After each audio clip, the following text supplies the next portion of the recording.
Hi everyone, thanks for returning. Let's unravel another perplexing mystery. The case of Catherine Pileggi.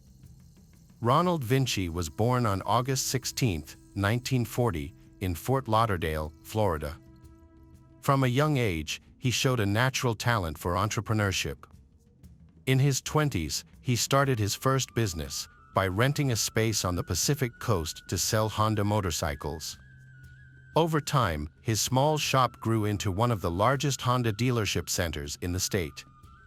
As his business success continued to grow, so did his wealth.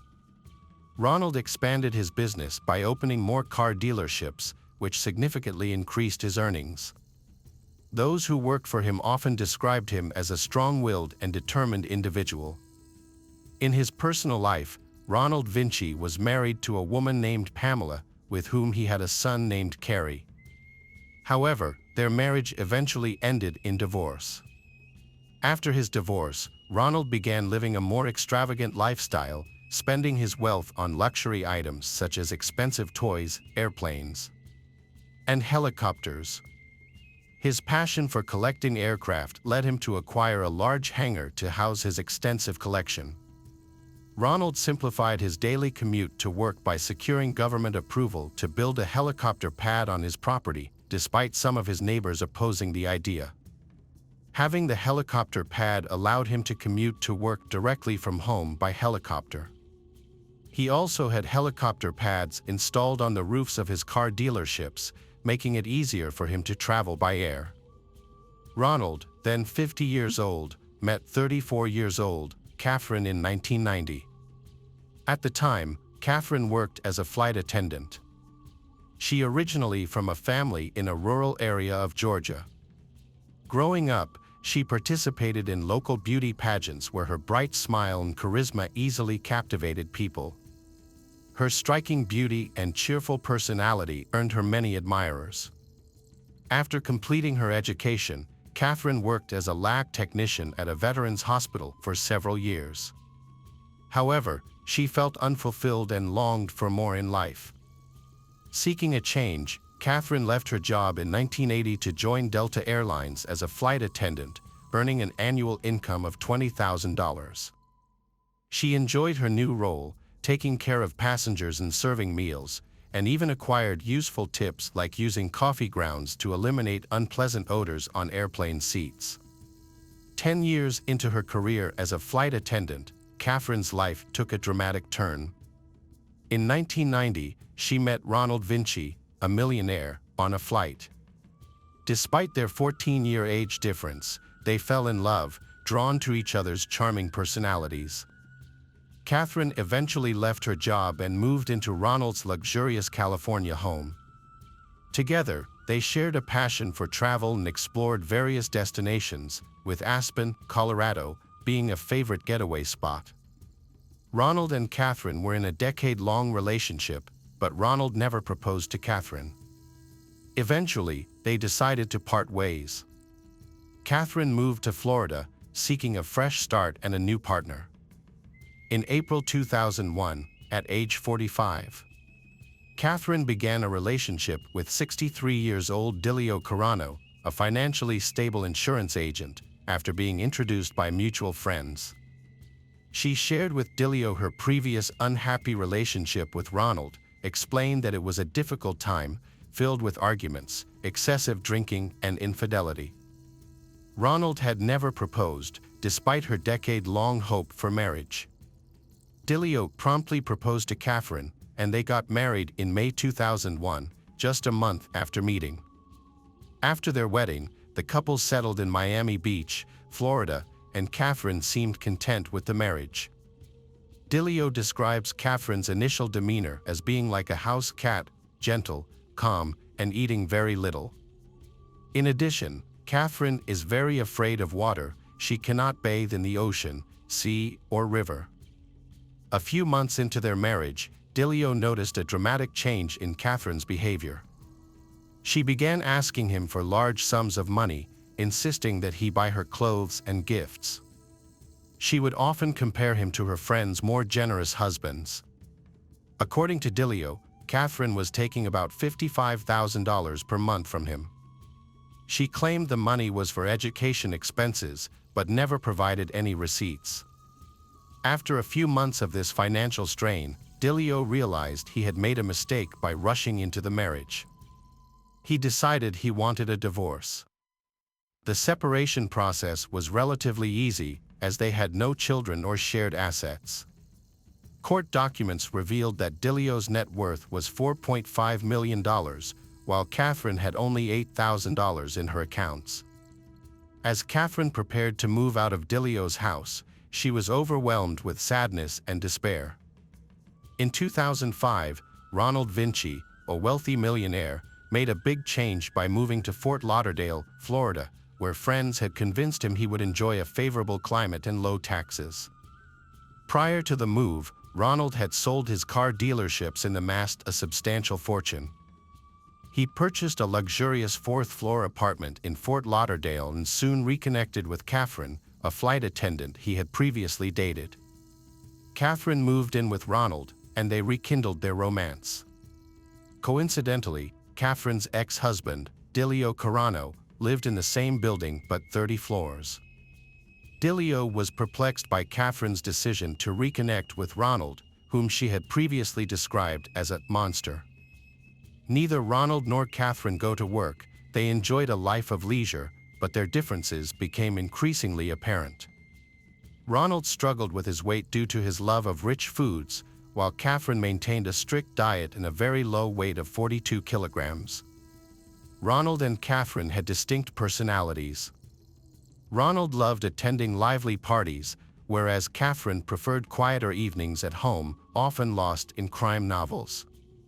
She favored casual clothing like shorts and sneakers. Despite their contrasting tastes, they commonly traveled together, exploring the Caribbean islands by air and sailing across the ocean. However, she struggled with aquaphobia, and her diary entries revealed her intense fear of the ocean. Ronald consistently encouraged Catherine to overcome her fear, and she made an effort to join him on these adventures despite her anxieties. This suggests Ronald had a strong influence over her. When not traveling, Ronald and Catherine would often host gatherings at their home. During these events, Ronald enjoyed great food and drinks, frequently ordering $1 tacos and strong beverages when out with friends at budget-friendly bars along the Fort Lauderdale waterfront. On occasion, he would embarrass Catherine by implying she was entirely dependent on him. Despite this, Catherine remained calm and composed. However, Catherine maintained her composure. She would quietly cater to Ronald's needs, especially when he had been drinking, by serving drinks and snacks and attending to his friends.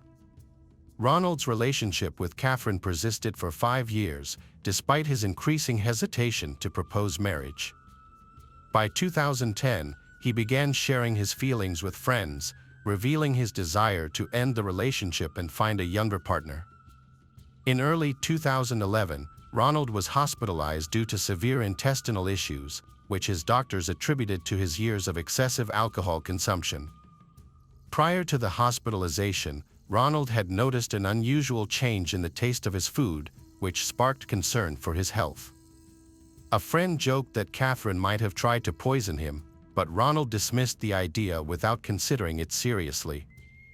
Ronald's health issues mainly stemmed from his poor self-care. His frequent consumption of alcohol and pills, which he used to unwind and sleep, had severe negative effects on his body. Ronald Vinci purchased a $3 million waterfront home in Fort Lauderdale in June 2011, where he planned to spend his retirement. The 70-year-old millionaire looked forward to visits from his son, Kerry, and his grandson. Kerry worked as a waiter, a job that Ronald often teased his about, Ronald jokingly suggesting he was holding out for his inheritance.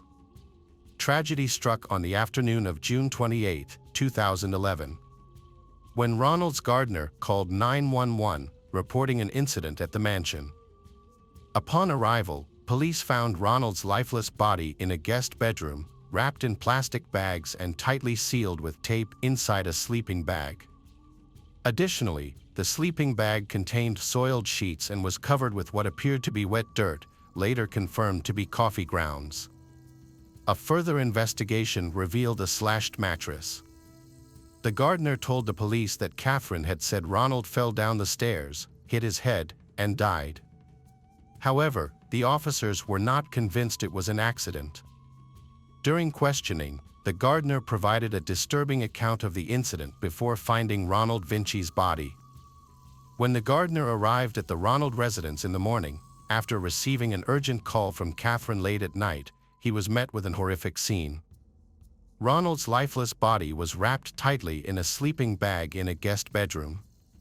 Catherine, visibly upset, begged the gardener to help her bury Ronald, revealing that Ronald wanted to be laid to rest in the ocean after his death. To fulfill this wish, Catherine had bought a blue container for Ronald's body, intending to take it out to sea on Ronald's yacht. Catherine had already stored the container in her garage before authorities were notified by the gardener. The medical examiner's thorough examination revealed horrific findings. 70-year-old Ronald had suffered from 9 stab wounds to his chest and neck, had injuries consistent with being hit by a hammer, and was ultimately killed by a gunshot wound to the head. Earlier, on the evening of June 27th, friends gathered at Ronald's house. Catherine prepared a meal for the guests, while Ronald served drinks. The evening seemed normal at first, but it quickly turned into a tragic one. On the evening in question, Ronald reported that his passport and one of his pistols were missing during dinner. He also complained about the food, saying it was unusually bitter. Feeling unwell, Ronald unexpectedly went to bed at 7:30 p.m., a departure from his usual late-night routine.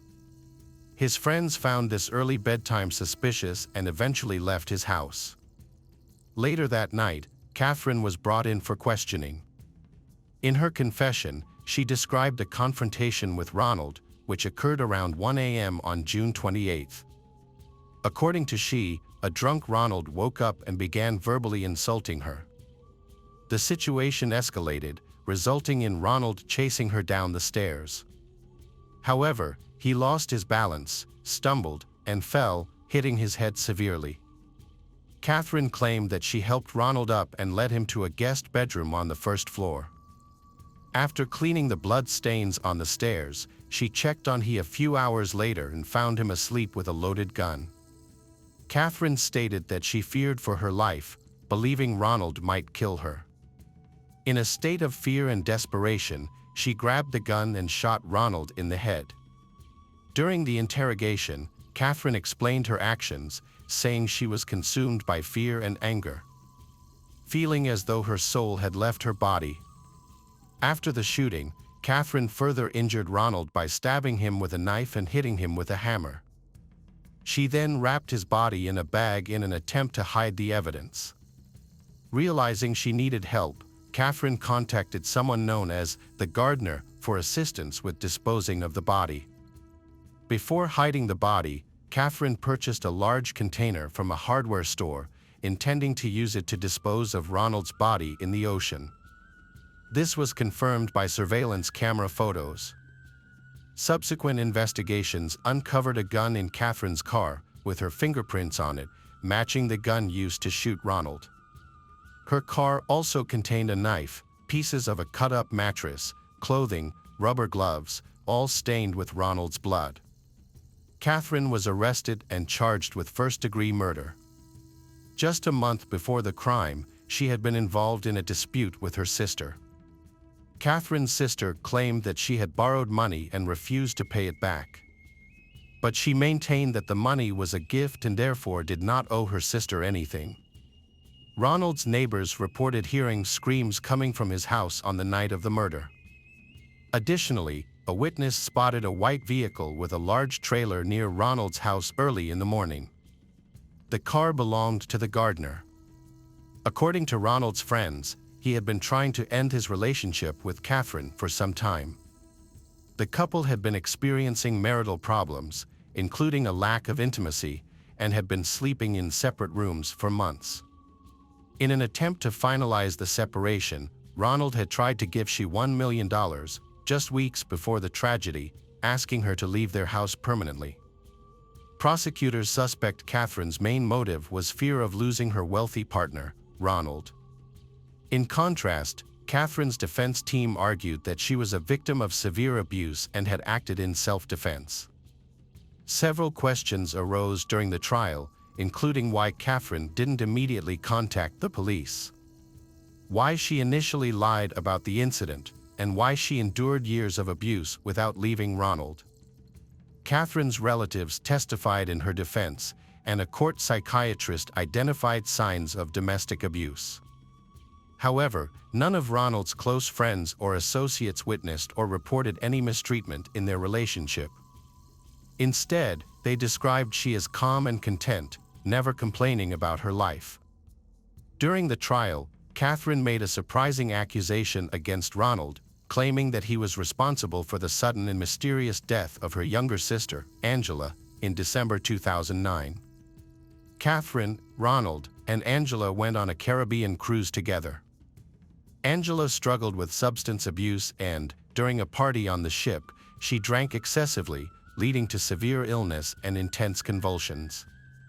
In an attempt to save her sister, Catherine performed CPR, but unfortunately, Angela's heart stopped and she passed away. It was later discovered that Ronald had given Angela some pills on the evening of the cruise, which allegedly were intended to help her relax. Catherine strongly believed that these pills played a role in her sister's death.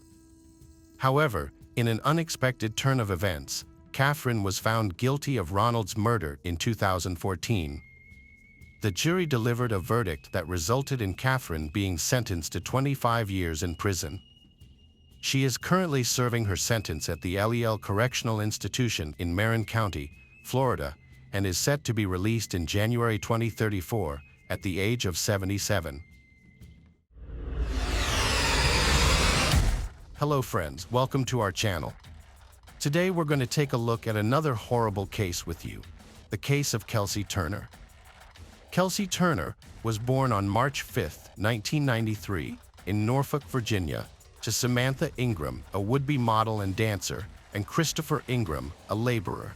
As the second child, she grew up with her older brother Colin. Shortly after her birth, the family moved to Jonesboro, Arkansas, where Kelsey spent most of her childhood. After her parents divorced a few years later, her father returned to Virginia and lost contact with his former wife and children. Kelsey developed into a stunning beauty with a perfect figure, ideal for modeling. She wasn't interested in school, preferring to attend parties, go on dates, and participate in events. Her dream was to become famous, feature on magazine covers, give interviews, and walk the red carpet. Although she lacked talent, her youth and good looks were her biggest assets. In high school, Kelsey began attending modeling castings, with her mother Samantha's strong support. Samantha had once aspired to be a model herself and was enthusiastic about her daughter's endeavors. However, Kelsey only managed to secure a couple of shoots for clothing catalogs. At 18, Kelsey married Judy Turner when she was already pregnant. Shortly after, she gave birth to a daughter named Beverly. However, their marriage was brief and ended in divorce by the time she was 20. After abandoning her runway modeling career, Kelsey decided to pursue a career as a men's magazine model.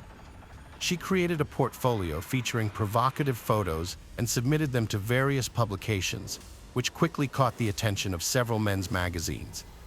Kelsey viewed this as the start of a promising career and her path to a glamorous, carefree lifestyle, which she had always aspired to. Over the next few years, she regularly received offers for photo shoots. She enthusiastically gave interviews, attended events, and attempted to establish valuable connections. Notable highlights of her career included one-off shoots for Playboy and Maxim, as well as a photo session and interview with 110 magazine. For these opportunities, she traveled to Los Angeles and Las Vegas. In an interview, Kelsey candidly described herself, stating that she was a blonde with a curvy figure and a slim waist, and asked what more one would need for happiness.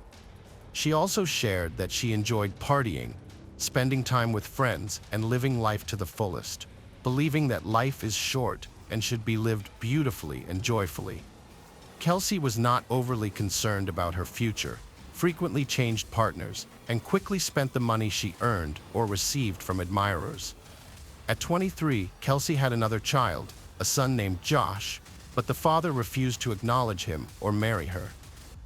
As her modeling career declined, Kelsey turned to social media to build a following. She regularly posted provocative photos of herself in swimsuits, lingerie, and revealing outfits, which were heavily edited to make her look like a Barbie doll. She also shared pictures of herself at trendy boutiques, nightclubs, and popular entertainment venues, creating an illusion of a luxurious and carefree life. However, behind this facade, Kelsey, a single mother of 2 young children, was struggling to make ends meet. She didn't know how to manage her finances wisely and spent all her money as soon as she got it. In 2016, Kelsey faced a serious crisis after an incident involving her daughter, who was left traumatized and became withdrawn and mute, despite being physically unharmed. The incident led to therapy sessions with Dr. Thomas Burchard, a renowned child psychiatrist in Monterey, California, which ultimately contributed to a tragic event years later. Dr. Thomas Kirk Burchard was born in Boston, Massachusetts, on February 16, 1948, to a family of a prominent architect and engineer. His family later moved to Virginia, where his father taught at Harvard and the Architectural College at the Technological Institute. Thomas spent his childhood and youth in Virginia. Unlike his father, Thomas chose a career in medicine, specifically child psychology. After graduating from medical school and completing his thesis, Thomas worked as a pediatric psychiatry resident in several prestigious hospitals and lectured at colleges nationwide. Eventually, Dr. Burchard was employed at a public clinical hospital on the Monterey Peninsula in California, where he worked for over 40 years as a highly sought-after pediatric psychiatrist. Dr. Burchard was a highly respected doctor with a reputation for connecting with his young patients and taking on the toughest cases. He had a doctorate from the University of California, Berkeley, and an impressive academic record with over 300 scientific publications, cited nearly 40,000 times, giving him an H-index of 81. He was also known for his kindness, responsiveness, and generosity, particularly towards his young patients from low-income families. He even paid for hospital treatments for sick children and assisted single mothers. Dr. Burchard lived with a woman named D.Y., who was described as his assistant, housekeeper, lover, or fiancée. She was close to him and the first to notice changes in his behavior, which suggested early signs of dementia or Alzheimer's disease. As he approached his 70th birthday, Dr. Burchard became increasingly forgetful, absent-minded, and inattentive. To cope, he kept detailed diaries and notebooks to record everything, including names, dates, and events, to avoid confusion. He always carried a notebook with him containing sensitive information like banking details, account numbers, passwords, and card pins. Dr. Thomas Burchard's trusting nature led him to increase his financial support to those in need from hundreds to thousands of dollars. Kelsey Turner took advantage of Dr. Burchard's generosity. During her first visit with her daughter, she tearfully told the doctor that as a single mother of 2, she couldn't afford his expensive services. Feeling empathetic, Dr. Burchard offered to treat her child for free and even gave her $300 to help with her children's needs. Kelsey was surprised, but soon realized that by sharing fabricated, tearful stories about her struggles, she could extract more money from the elderly doctor. At their next session, she concocted a performance, tearfully describing her younger son's illness and claiming she couldn't afford his expensive medication. This time, she specified a fake amount, and Dr. Burchard gave it to her in full. Kelsey's luck had changed, and from that point on, she frequently fabricated emotional stories to extract large sums of money from the trusting older man. Instead of using the money to support her children, she spent it on her own leisure activities, luxury clothing, and beauty treatments. Unwilling to return to her hometown in Virginia, Kelsey convinced Thomas to pay for her rental housing in California, claiming it would be easier to find a job and the climate was better for her children. It didn't take much persuasion for the doctor to agree, and he paid for the apartment. There were whispers that Kelsey and Thomas were romantically involved, and that this was the reason the respected doctor accommodated her every request. While these whispers may have held some truth, Kelsey maintained that Thomas had a paternal affection for her and her children, and was helping them selflessly. This was supported in court by Judy, although she added that Kelsey shamelessly took advantage of the doctor's kindness and his declining mental state due to dementia. Thomas paid for Kelsey's rental housing, bills, and gave her large sums of cash for necessities. He also rented a luxurious Mercedes-Benz convertible for her, rather than a practical family vehicle suitable for transporting children safely. As Kelsey's modeling career came to an end, her youth faded, and she stopped receiving offers for photo shoots.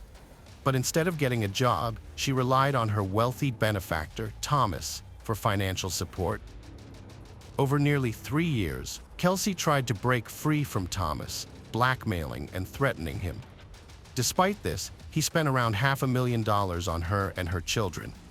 However, Kelsey wasted all the money on luxuries, including breast augmentation and liposuction, hoping to revive her modeling career. She prioritized partying over her children, neglecting them in the process. As a result, her ex-husband gained sole custody of their daughter through the court, stripping Kelsey of her parental rights. She was left with only her younger son, whose father had never shown interest in his child. Thomas was furious when he discovered what was happening, not because of the girl's ex-husband, but because of Kelsey's behavior.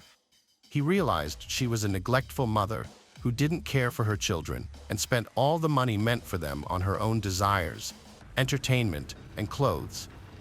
Dr. Burchard decided to have a serious talk with Kelsey, telling her he would no longer fund her extravagant and idle lifestyle. In response, Kelsey threatened to spread false rumors that the respected child psychiatrist had inappropriate, intimate interests in his young patients. Although this was a lie, any gossip on the matter could severely damage the doctor's reputation. Reluctantly, Burchard agreed to Kelsey's terms and continued to transfer money and pay her bills. In early 2019, Kelsey decided to move to Las Vegas with her son, intending to revive her modeling career. As usual, she expected Thomas, whom she continued to blackmail, to finance this venture. The doctor rented a house that Kelsey had chosen and transferred the amount of money she requested. After this, Kelsey disappeared for 2 months without giving any sign of her whereabouts. In late February 2019, Kelsey resurfaced because she was running out of money. She called Thomas, crying, and told him about her severe illness, inability to work, and struggle to provide for her son. However, when the doctor refused to help, Kelsey's tone changed abruptly, and she began threatening and blackmailing him again. It's crucial to highlight that Judy had been pushing Dr. Burchard for a while to report Kelsey to the authorities, exposing her blackmail and extortion attempts. Judy also recommended getting Child Protective Services involved, considering Kelsey's past, having already lost parental rights to her older daughter, and her inability to properly care for her young son. Anticipating a potential court case, Dr. Burchard took steps to ensure he had the backing of his colleagues, keeping them informed about the situation and securing their promises of support. To persuade Kelsey to leave Thomas alone, Judy previously tried talking to her directly, but Kelsey responded with threats of retaliation. This time, Dr. Burchard decided to travel to Las Vegas to verify Kelsey's claims, knowing what he would likely find. Judy attempted to discourage him from going, but the elderly man was resolute. She then advised him to bring her or one of his friends along, but Thomas insisted that this was a personal matter that he needed to resolve on his own. Dr. Burchard set out on his journey on March 1, 2019. On the morning of March 7th, a group of tourists driving through Nevada took a detour from the main highway onto a dirt road leading to Lake Mead. They stumbled upon a solitary Mercedes-Benz convertible parked in the middle of the desert with its windows up and roof closed, but no one in sight. The tourists found this suspicious and decided to investigate. As they approached the vehicle, they noticed one of the windows was shattered. Upon peering inside, they discovered signs of a violent struggle, with bloodstains throughout the interior. The tourists promptly reported their disturbing discovery to the police. Law enforcement officers arrived at the scene around noon, greeted by an overwhelming stench of decay under the scorching sun. The source of the odor was quickly located when they opened the trunk of the car. Beneath a pile of items and rags, they found the lifeless body of an elderly man, next to whom lay a blood-stained baseball bat. It was later confirmed that the body belonged to Dr. Burchard, who had been missing for 5 days. Judy had reported his disappearance on March 2nd, when she couldn't reach him at their scheduled time, and she immediately feared the worst. She contacted the police, hoping against hope that he would be found alive. Tragically, that was not the case. The autopsy revealed a horrific series of injuries on the elderly man's body. He had sustained multiple abrasions, bruises, and superficial cuts. The examination also showed that he had suffered severe head injuries, likely inflicted by the baseball bat found beside him in the trunk. Part of his ear had been severed, and his hands bore numerous cuts, suggesting a desperate attempt to defend himself. Additionally, there were bruises on his face with a peculiar imprinted pattern. The most shocking discovery, however, was that the man had been placed in the trunk while still alive, where he slowly suffocated under the intense desert sun.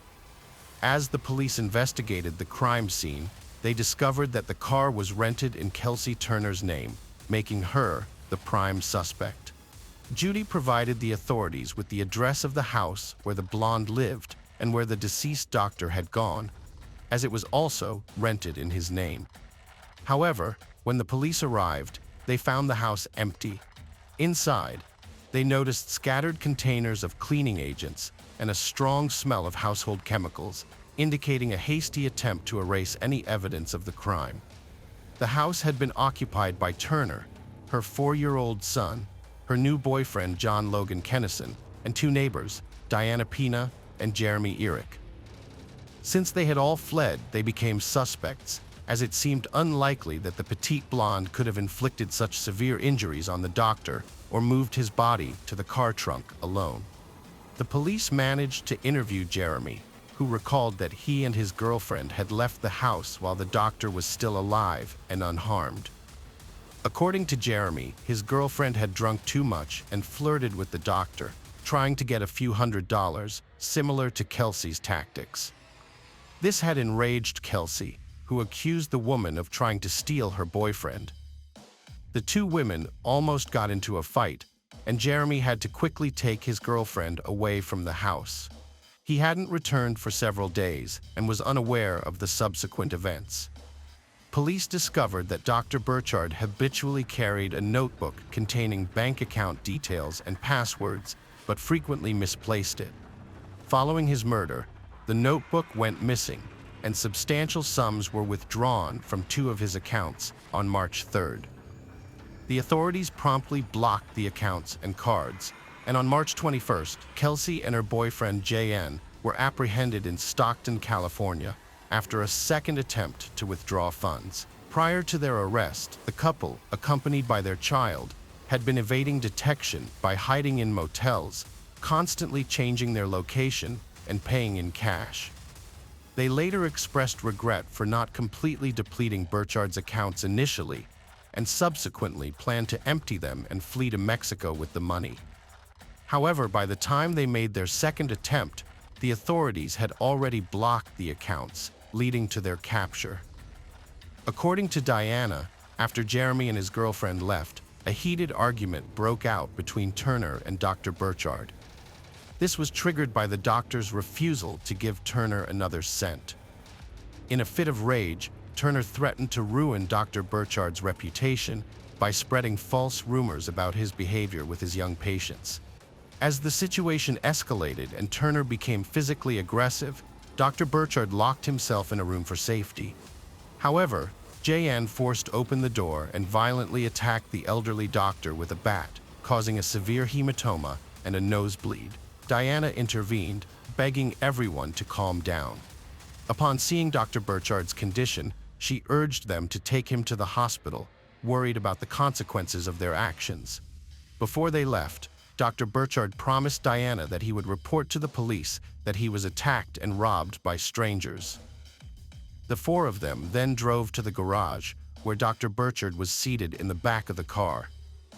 Kelsey instructed Diana to return to the house and thoroughly clean up, making sure to remove all traces of blood. Diana started cleaning as told, but heard Dr. Burchard's cries from the garage. Rushing back, she saw Kelsey and Kennison brutally attacking him, trapping him in the car. It was clear they never meant to take him to the hospital, but planned to kill him with a bat and knife. Diana was forced back to cleaning, fearing for her life. Later, she heard the cars drive away, and only Johns returned with Kelsey. From the start, Diana chose to cooperate with the authorities by agreeing to a plea deal, which meant she would reveal everything she knew about the case. In return, she avoided being charged with being an accomplice and received a relatively light 3-year sentence for tampering with evidence. In contrast, her former lovers refused to take responsibility and instead blamed each other for the crime. However, it was easy to prove their guilt because they left behind significant evidence in the car, and phone records showed they were in the desert on the night of March 2nd, where the car with the body was abandoned. Kennison was convicted of second-degree homicide and received a 45-year prison sentence, with the possibility of parole after 18 years. The situation with Turner was more complicated. After her arrest, she announced that she was pregnant, which significantly delayed her trial. While in prison, she gave birth to a girl, and both the newborn and her son were placed in the care of social services because none of Turner's relatives were willing to take on the responsibility. In January 2023, following her lawyer's advice, Kelsey Turner admitted her guilt and was sentenced to 25 years in prison, with the possibility of parole no earlier than 10 years from the start of her sentence. She is currently serving her sentence at the Florence McClure Women's Correctional Center in Las Vegas. In conclusion, it is worth noting that ABC's documentary series 20th Century aired an episode in February 2023 titled A Model Murder, which detailed the heinous crime committed by Turner and her boyfriend against Dr. Burchard. Hello friends, welcome to our channel. Today we're going to take a look at another horrible case with you, the case of Heather Jackson. Heather Jackson was 23 years old in 2012, and her life was a challenge. She had recently separated from her husband, Wayne, and they were in the process of getting a divorce. They had 2 young children, 3-year-old Selena and 1-year-old Wayne Jr. Despite the difficulties they faced as parents, Heather was determined to provide a happy life for her kids. She had found a new home on a quiet street near Lake Erie, which brought her some sense of relief. Heather and Wayne had been high school sweethearts, but their marriage had fallen apart. On September 8, 2012, Heather's friend Danielle Sorrell arrived at her house at 2:30 p.m. for a prearranged meeting. However, when Danielle knocked on the door, no one answered. She checked all the doors, but they were locked, leaving her wondering what was going on. Danielle was puzzled that Heather and her kids weren't at home despite their planned meeting. Even if Heather had changed her plans, she would have alerted Danielle. So, Danielle called Heather's mom, Jody, who was very close to her daughter and spoke with her daily. However, Jody couldn't reach Heather that day either. Danielle then contacted all of Heather's friends, but none of them knew her whereabouts. Her concern grew when she spotted Selena's pacifier on the porch. Danielle knew Heather would never leave the house without the pacifier, so something was off. Hours passed, but Heather still hadn't contacted her mom. Jody's unease called the police to request a check. The officers arrived, knocked on the door, and got no response. They circled the house, peeking through the windows, but saw nothing suspicious. Since they found no signs of forced entry or foul play, they couldn't enter the house without a warrant and left. At approximately 7:30 p.m., Heather's friends, Thomas Hansen and Dan Reiner, arrived at her house after discovering she was missing. When no one answered the front door, Reiner proceeded to the back porch, forced the door open, and entered the home. Inside, they found Heather's naked body in the bedroom and immediately called 911. Sergeant Eric Graybill, a Sandusky police officer, responded to the scene and entered the house. He discovered Heather's body lodged between the box spring and mattress in her bedroom, with a ligature around her neck. The TV was still on, but the children were nowhere to be found. Their room was empty. During their search of the house, the officers noticed a utility closet door that they had not yet checked. When Sergeant Bill opened the door, he found stacked boxes with objects behind them. Behind the boxes, he discovered the lifeless bodies of Heather's children. The police immediately secured the crime scene. The officers were deeply shaken by the discovery, having never encountered a crime of such magnitude before. Heather's family and friends were even more devastated after the forensic examination results were revealed. According to court documents, Dr. Diana Scala Barnett, the deputy coroner for Lucas County, performed the autopsies on the 3 victims. Her findings showed that Heather Jackson's cause of death was ligature strangulation. Additionally, Dr. Barnett observed that Heather's rectum was unusually open after death, suggesting that an object was likely inserted into the area around the time of her death, causing it to remain in that state. Dr. Scala Barnett testified that both Wayne Jackson and Selena Jackson also died from ligature strangulation. She noted that Selena's underwear was rolled up, indicating that the body had been redressed. Selena also had a rectal dilation similar to her mother's, again indicating that something was in her rectum at or about the time of death. Julie Cox, a forensic scientist at the Bureau of Criminal Investigation, testified that there was seminal fluid on the anal swabs obtained from Selena Jackson. Cox also noticed a stain in Selena Jackson's underwear, so she cut a small portion of that stained area for testing and determined that it contained a sperm cell. The police were determined to quickly catch the monster responsible for the crime. Since Heather's house was located next to Firelands Regional Medical Center, investigators obtained footage from the building's surveillance cameras, which they hoped would lead them to the perpetrator. Reviewing the CCTV footage, they identified a car that drove up to Heather's house at 10:57 p.m. Although the camera was far from the house and the darkness made it difficult to see, the car's headlights provided some clues about what happened. The footage showed the car backing into the driveway and remaining there for 11 minutes. At 11:08 p.m., the headlights turned on again, and the driver departed. Meanwhile, Thomas Hansen and Dan Reiner, the men who discovered Heather's body, were brought to the police station for questioning. The investigators questioned them separately, starting with Dan Reiner, who had called 911. Dan and Heather were friends, and when Dan discovered she was missing, he went to her house to look for her. He had to push the door hard to get in. After calling 911, the police asked Dan for a DNA sample, which he willingly provided. The results are nothing special, and he was released. The police then questioned Thomas Hansen, who claimed to have spoken with Heather on the phone the previous night. He said he drove to her house around 11 p.m. but didn't go inside. Instead, they chatted briefly outside, and then he left. This revelation helped the police identify the driver of the car seen on CCTV footage, Thomas Hansen. Hansen also revealed that he didn't enter Heather's house because she wasn't alone. There was a man with her, someone Hansen knew as Josh. Hansen's account matched Reiner's, stating that when he learned Heather was missing, he went to her house to investigate. After releasing the initial suspect, the police shifted their focus to a new suspect, Josh Case, who was at Heather's house on the night of her death. They quickly located him and brought him in for questioning. Josh admitted to knowing Heather for years and being at her house that evening, where they watched TV while the children slept.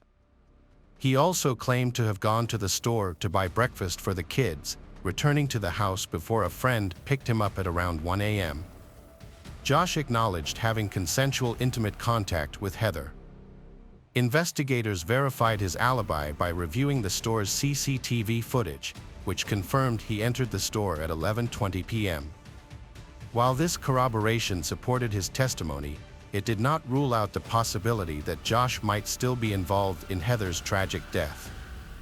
Heather's last known contact was with Josh Case, making him the prime suspect.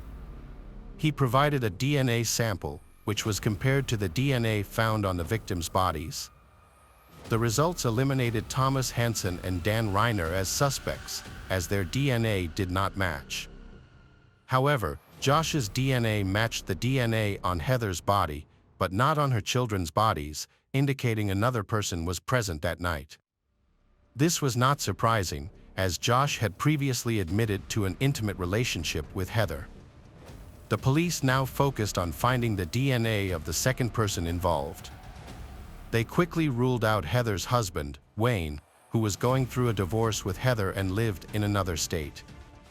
The investigators turned to Heather's cell phone records for answers. The records showed Heather was active on her phone, including on the night of her death. Her last phone conversation took place at 3:12 a.m. and lasted 30 seconds. The police's next step was to identify the owner of the phone number Heather last spoke to. 36 hours after Heather's death, police obtained another CCTV footage that showed a white car arriving at her house around 3 a.m. This timing coincided with when Heather stopped using her phone, suggesting a possible connection. The car left about an hour later, by which time Heather, Selena, and Wayne were likely already dead. Although the footage was not clear enough to reveal the license plate, investigators identified the car as a Cadillac. Further investigation led police to the owner of the phone number Heather had called before her death. The number belonged to 41-year-old Curtis Clinton, who had a 30-second conversation with Heather at 3:12 a.m. A background check on Clinton revealed a disturbing history.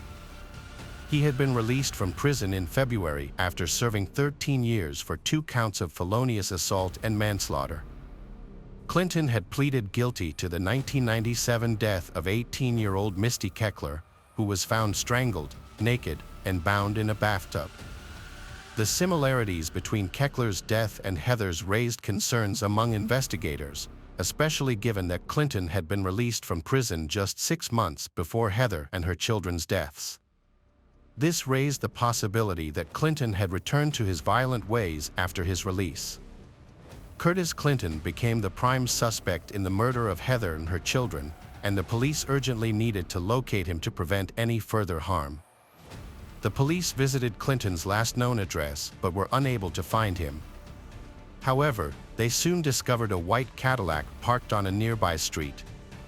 A search of the vehicle revealed a receipt from a gas station, dated the night of the crime. The investigators reviewed the gas station's CCTV footage, which showed Clinton purchasing water and beer while appearing calm. This was after the time Heather and her children were killed. The police were received information that a patient named Curtis Clinton had been admitted to a local hospital. They immediately went to the hospital, found Clinton, and arrested him, taking him into custody at the police station. Clinton denied any involvement in the deaths of Heather Jackson and her children. He admitted to having dated Heather for 5 months and having an intimate relationship with her. According to Clinton, Heather had many personal problems and had asked him for financial and emotional support. He claimed that he didn't know her children well. Clinton initially stated that he last saw Heather on Thursday, September 6th, when he gave her $328 and they had intimate contact. However, when the investigator showed him phone records indicating that he had spoken with Heather at 3:12 a.m. on September 8th, Clinton corrected himself, saying that it was actually Friday night or early Saturday morning when he last saw her. Clinton claimed that he didn't stay long at Heather's house, dropping off the money and then leaving after their intimate encounter. He couldn't recall what time he arrived home. Clinton suggested that someone else must have gone to Heather's house after he left, as Heather had mentioned receiving an irritating call or text while he was with her. When confronted with the fact that he was the last person to have contact with Heather, Clinton expressed doubt. Curtis Clinton was arrested and jailed after his DNA was found on the victims. In a recorded call to his mother, Clinton expressed regret and confusion, saying he wished he'd sought help. He also hinted at a violent temper, suggesting it could happen again. His mother acknowledged the family's struggles, but said they'd learned to manage them, and noted that Clinton had stopped taking his medication, which contributed to his behavior. Clinton told his mother that he planned to plead guilty to the charges and accept whatever consequences came his way. The investigation led to multiple charges against Clinton. Furthermore, it was discovered that just 6 days before the murder of Heather and her children, Clinton had attacked a 17-year-old girl, choking her and forcing her to engage in intimate contact. The victim had gone to the hospital, where police collected DNA evidence that also linked Clinton to the crime. Clinton asked to move the trial to a different location, claiming that the local media had already publicized the case so much that it would be hard to find impartial jurors. However, the court denied this request. Clinton brutally murdered Heather, Selena, and Wayne, and the forensic evidence, including his DNA found inside Selena's body, revealed the horrific details of his crimes. Despite facing the death penalty, Clinton did everything he could to avoid it. When given the opportunity to speak before being sentenced, he did not show remorse or apologize to the victims' families. Instead, he attacked prosecutor Kevin Baxter and vowed to win on appeal and have his case retried. In November 2013, Clinton was sentenced to death for the brutal murders of Heather Jackson and her 2 young children. The judge also sentenced Clinton to life in prison without parole for what he did to 3-year-old Selena before strangling her, and added another 10 years for assaulting a 17-year-old girl 6 days before killing Heather and her children. Hello friends, welcome to our channel. Today we're going to take a look at another horrible case with you. The case of Maricela Botella Valadez. Maricela Botella Valadez was born in 1997 in Seattle, Washington. As the eldest of 2 children in a Latin American family, she was known for being a kind, outgoing young woman with many friends. She excelled in school and went on to attend a prestigious university after graduating. Maricela was a stunning young woman with a petite frame, long brunette hair, and big brown eyes. She was always the center of attention and loved being around people, often attending lively parties and making the most of every day. On October 3, 2020, Maricela traveled to Dallas to visit old friends, but she planned to return by Monday morning. Her brother was supposed to pick her up from the airport on October 5, and they would head to the university together. However, when the plane arrived, Maricela was nowhere to be found. A search for the missing student began when her brother realized she wasn't among the passengers who had disembarked from the flight. He tried to call her, but her phone was turned off. He then contacted their parents to inform them of the situation. Maricela's disappearance was unusual, as she was a responsible and serious young woman who would not normally miss university classes without warning. Maricela's family reached out to her friends in Dallas to gather information about her possible whereabouts and her last known location. Their efforts led them to a popular club in the city, where she was spotted partying with friends the night before her disappearance. While there, she had met a man named Chuck and they had danced and socialized together over drinks. After that, they of them left the club, and Maricela was not seen again. When her family was unable to reach her by phone, they grew extremely concerned and frightened, prompting them to quickly report her disappearance to the police. She had purchased tickets for a flight to Seattle, but she never boarded the plane. Her whereabouts since that night were unknown. To investigate further, it was crucial to identify the new person she had met, their destination, and whether she had left with them voluntarily. Reviewing surveillance footage from outside the club, authorities observed Maricela exiting with a young man, but his face was not clearly visible on the video. According to the footage, Maricela appeared to be walking with a man voluntarily before getting into a black Audi car and driving off in an unknown direction. Several days had passed since her disappearance, and she had not contacted anyone, logged into her social media accounts, or made any transactions on her bank cards. The police urgently needed to identify the stranger she was with to determine where to search for them. One of her friends reported that the companion might be named Chuck, but this information was not enough. However, street camera footage helped investigators determine the direction the car had traveled. Further review of supermarket security footage revealed that they had stopped to shop, appearing happy and affectionate towards each other. The footage showed Maricela selecting drinks and candies, while he paid for the items using a card in the name of Charles Beltran. It became clear that Maricela had left with Beltran, a 31-year-old musician who was gaining popularity as a local rap star.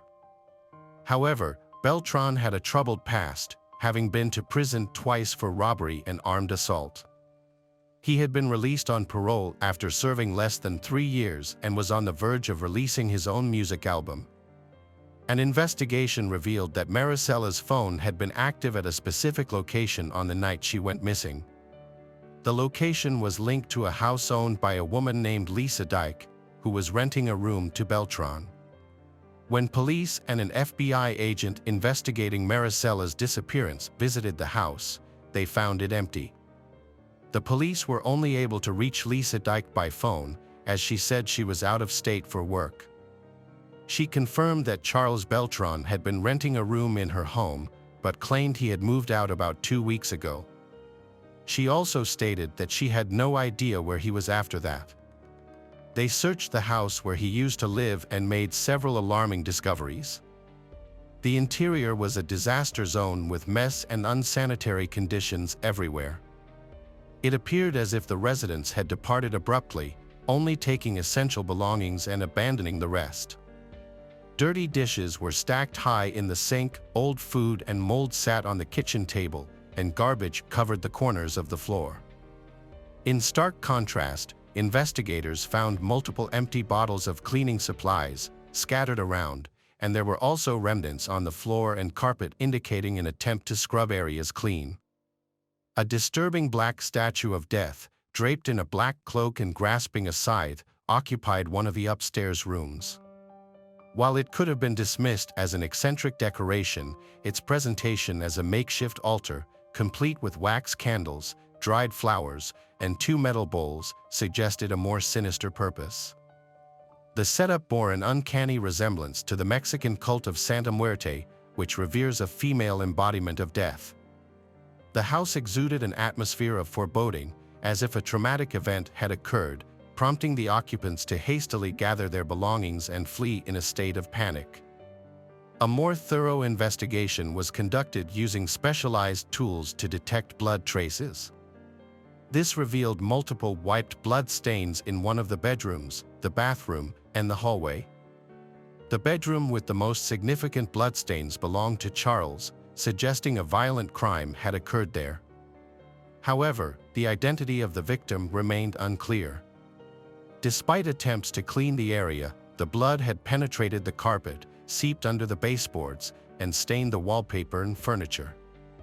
To confirm the source of the blood, experts compared the samples with Mariela's DNA. The results eliminated any remaining doubts, confirming that the blood belonged to Mariela. The police had to seal the house as a crime scene, but their next challenge was to track down the main suspect, potential accomplices, and witnesses. However, this proved to be a difficult task as Charles had already fled the scene, and the owner had quickly put the house up for sale even before the police arrived. To gather more information, the police decided to investigate the people who had recently lived in the house. According to the neighbors, who described a complicated love triangle, 3 individuals had lived in the house: 57-year-old Lisa Dyke, 48-year-old Nina Morano, and 31-year-old Charles Beltran. However, the nature of their relationships and the reason for their sudden disappearance remained unclear. To move forward with the investigation, the police needed to look into each person's background and find them as soon as possible for questioning. The owner of the house, who was the only one reachable by phone, was a well-known lawyer with a commanding and ambitious personality. She had been married 3 times and had inherited a substantial amount of money after becoming a widow several years ago. Given her financial situation, it was unclear why she had rented a room to Charles, as she was not known for her charitable nature, suggesting that she may have had an ulterior motive. Charles Beltran, also known as Chuck, had big dreams of becoming a successful rapper. However, his lack of funds and connections, combined with a troubled past, made it difficult for him to get started. That was until he met Dyke, who offered him a helping hand. She took him in, setting up a small recording studio in her home, and even funded the production of several music videos to help launch his career. Dyke also provided Chuck with a car, paid for his social expenses, and bought him stylish clothing. Despite her significant financial investment in Chuck, Dyke maintained that their relationship was purely professional, insisting that she saw great potential in the young rapper and was simply investing in his future. The situation with Nina Morano was particularly interesting. She had been in a long-term relationship with Lisa, and after Lisa's husband passed away, they women no longer hid their romance. In fact, they had gotten married just a few months prior. Nina moved in with Lisa, who was already living with a young musician named Charles. Although Lisa denied it, a close friend claimed that she had a romantic relationship with Charles, and Lisa had even confided in her friend about how great he was as a lover. It seemed that Lisa was deeply in love with Charles, as evidenced by her efforts to look younger, including losing 55 pounds, changing her image, wearing bright makeup, and getting tattoos. Lisa had also made some significant changes to her life, including evicting her adult children from the home, citing that they were interfering with her personal life. Charles, on the other hand, had a clear interest in staying with Lisa, who was wealthy and could help him financially and advance his music career. However, as a physically attractive man, Charles often engaged in casual flings with young women, which made Lisa extremely jealous. But what was Nina Morano's role in all of this, and specifically, what did she have to do with Morella's disappearance? According to a close friend, Lisa's spouse, Na, was also involved in the unusual love triangle with Lisa and he. Na was a successful lawyer and a wealthy woman. The 3 of them lived a life of luxury together. After they got married, both women took his last name, Beltran, and the 3 of them lived together in the house. But what happened to the people who lived in the house where Morella's blood was discovered? After Morella disappeared, no one was seen at home again. Lisa was contacted once and answered a few questions, claiming she was in another state, but her phone was unreachable after that. There was no information about Na's whereabouts or the main suspect, Charles. On the night of October 5th, investigators monitored the mobile phone signals of the 3 residents and the missing person, Maricela, and found that all 4 signals were coming from within the house.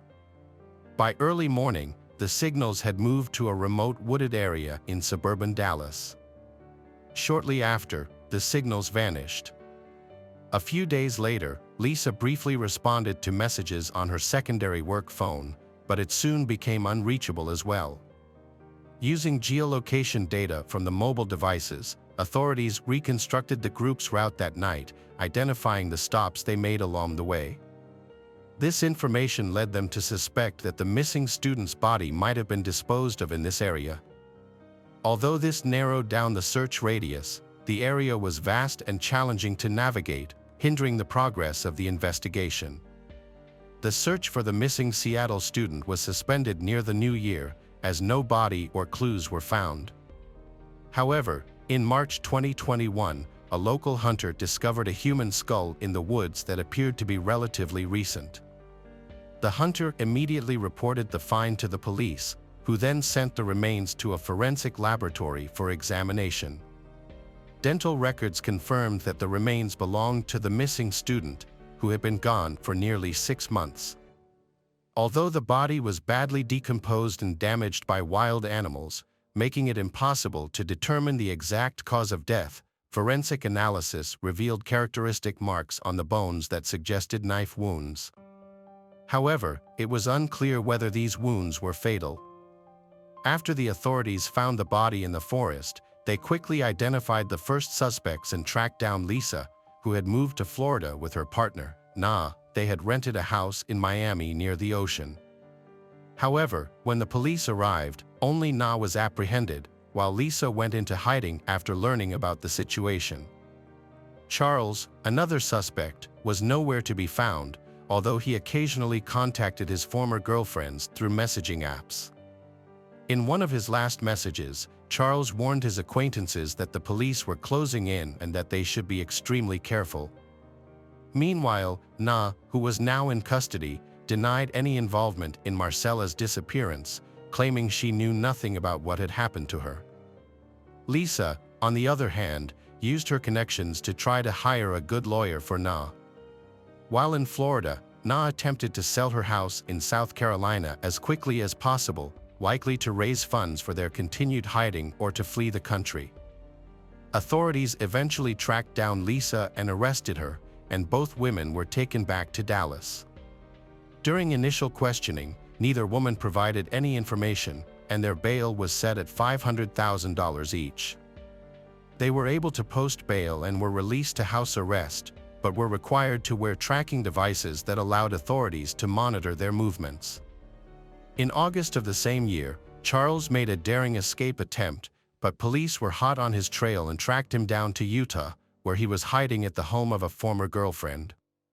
She, who had a 5-year-old son with Charles, was overjoyed to see him and didn't ask questions about his sudden return.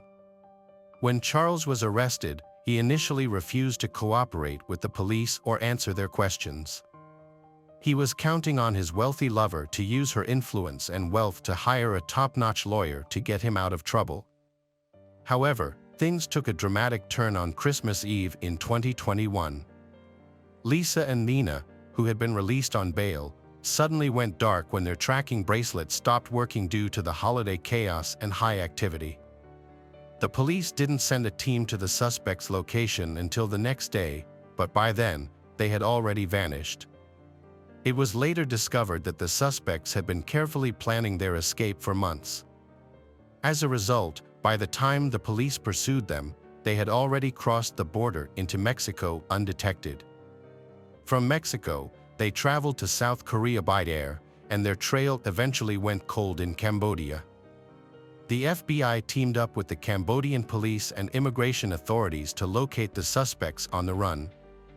They women first raised suspicions after making a large cash withdrawal from an ATM, prompting authorities to monitor their movements.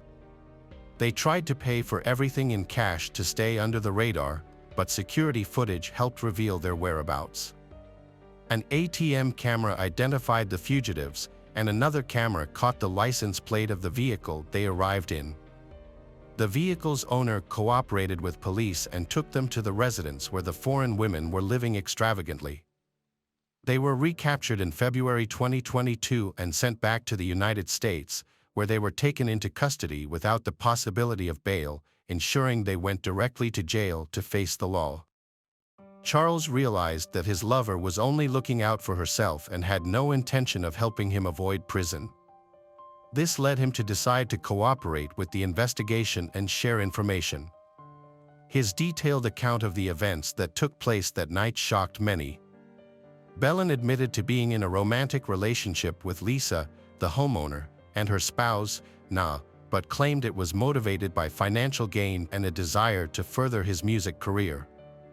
He did not have genuine feelings for these women and instead often pursued younger, attractive women, openly engaging in numerous affairs. On October 5, 2020, Chuck met Maricela, a young student, at a nightclub. They spent the evening drinking and dancing together, and he eventually invited her back to his place. Maricela agreed, and when they arrived, Chuck's roommates, Na and Lisa, were already asleep. Chuck and Maricela went to his room, where they engaged in intimate activities and fell asleep. Later that night, Lisa woke up and entered Chuck's room, where she saw Maricela sleeping next to him. This triggered a jealous outburst, and Lisa went to the kitchen to grab a large knife. She then returned to Chuck's room and attacked Maricela, repeatedly striking her with the knife. Charles reported that he was woken up by a noise and was initially disoriented due to intoxication. When he turned on the light, he was met with a disturbing scene. Mariela's body had fallen to the floor beside the bed, where she had lost a significant amount of blood. Na entered the room, and both Charles and Na stood there for a few minutes, failing to provide any assistance to the victim. Once Charles regained his composure, he realized that he might be blamed for the crime due to his prior record, and that his influential acquaintances might avoid punishment. He claimed that this is why he agreed to help dispose of the body and conceal the crime.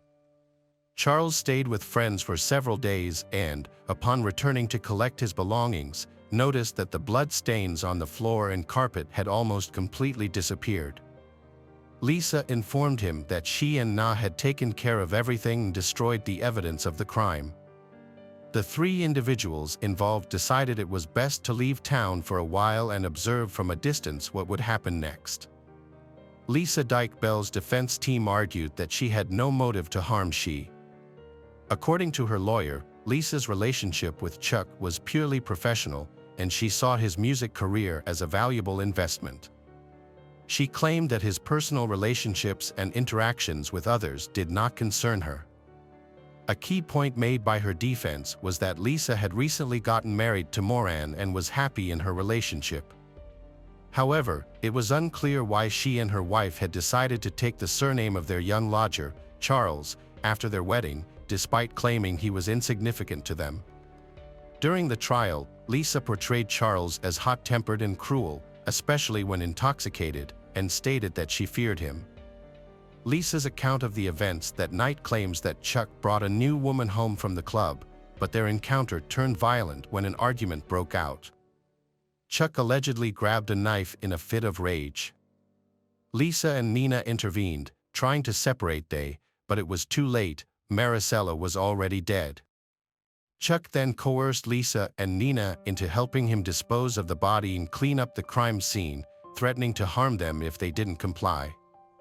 However, a witness who testified in court, a friend of Lisa's, painted a different picture. According to the friend, Lisa was intensely fixated on Chuck and had often expressed a desire to get rid of any woman who got close to him. The friend suggested that Lisa's emotions got the better of her that night. The friend also mentioned a peculiar detail, a statue of Santa Muerte in Lisa's home, which was part of an improvised altar. Lisa had jokingly told her friend that she was into black magic and knew how to cast a spell to make a man loyal only to her.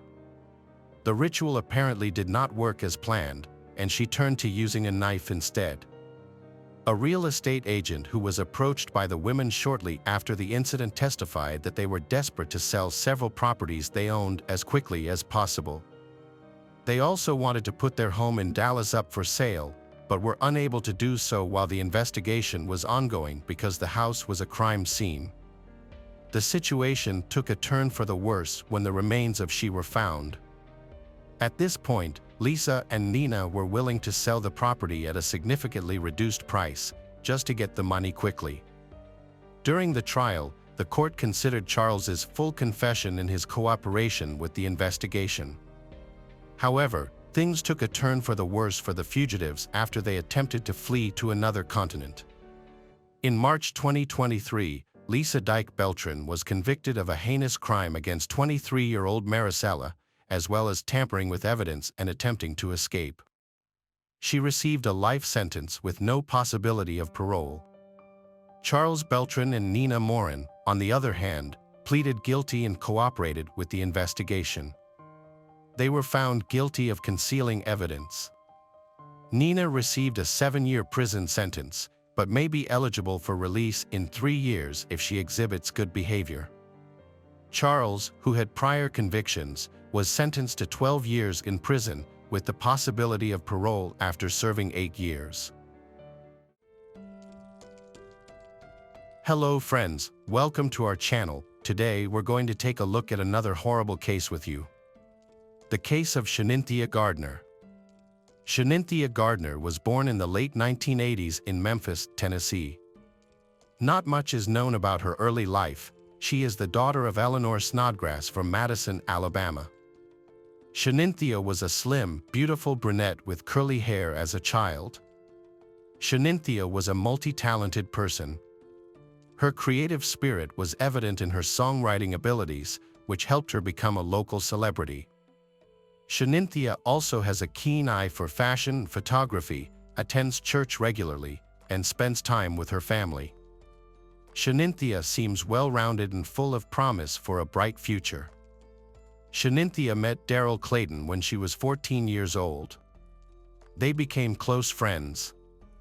As they grew up and graduated from high school, their friendship turned into love. Shanynthia and Daryl often spent time together. In 2008, Daryl was accused of assaulting a woman, albeit unintentionally, which led to charges being filed against him. Fortunately for him, the charges were eventually dropped. Shanynthia and Daryl did not get married, but they decided to live together as a couple. In 2008, they had a son named Kason. Shanynthia took on a motherly role, not only to her own son but also to Daryl's 2 children from a previous relationship. Shanynthia was a devoted mother and caring partner, which made her special to those around her. Although Shaninthia's relationship with Daryl did not last long, to Daryl, Shanynthia remained a loving wife and mother. Her life took a new turn when Shanynthia married Martin Gardner, the man who brought her joy and gave her a stable life.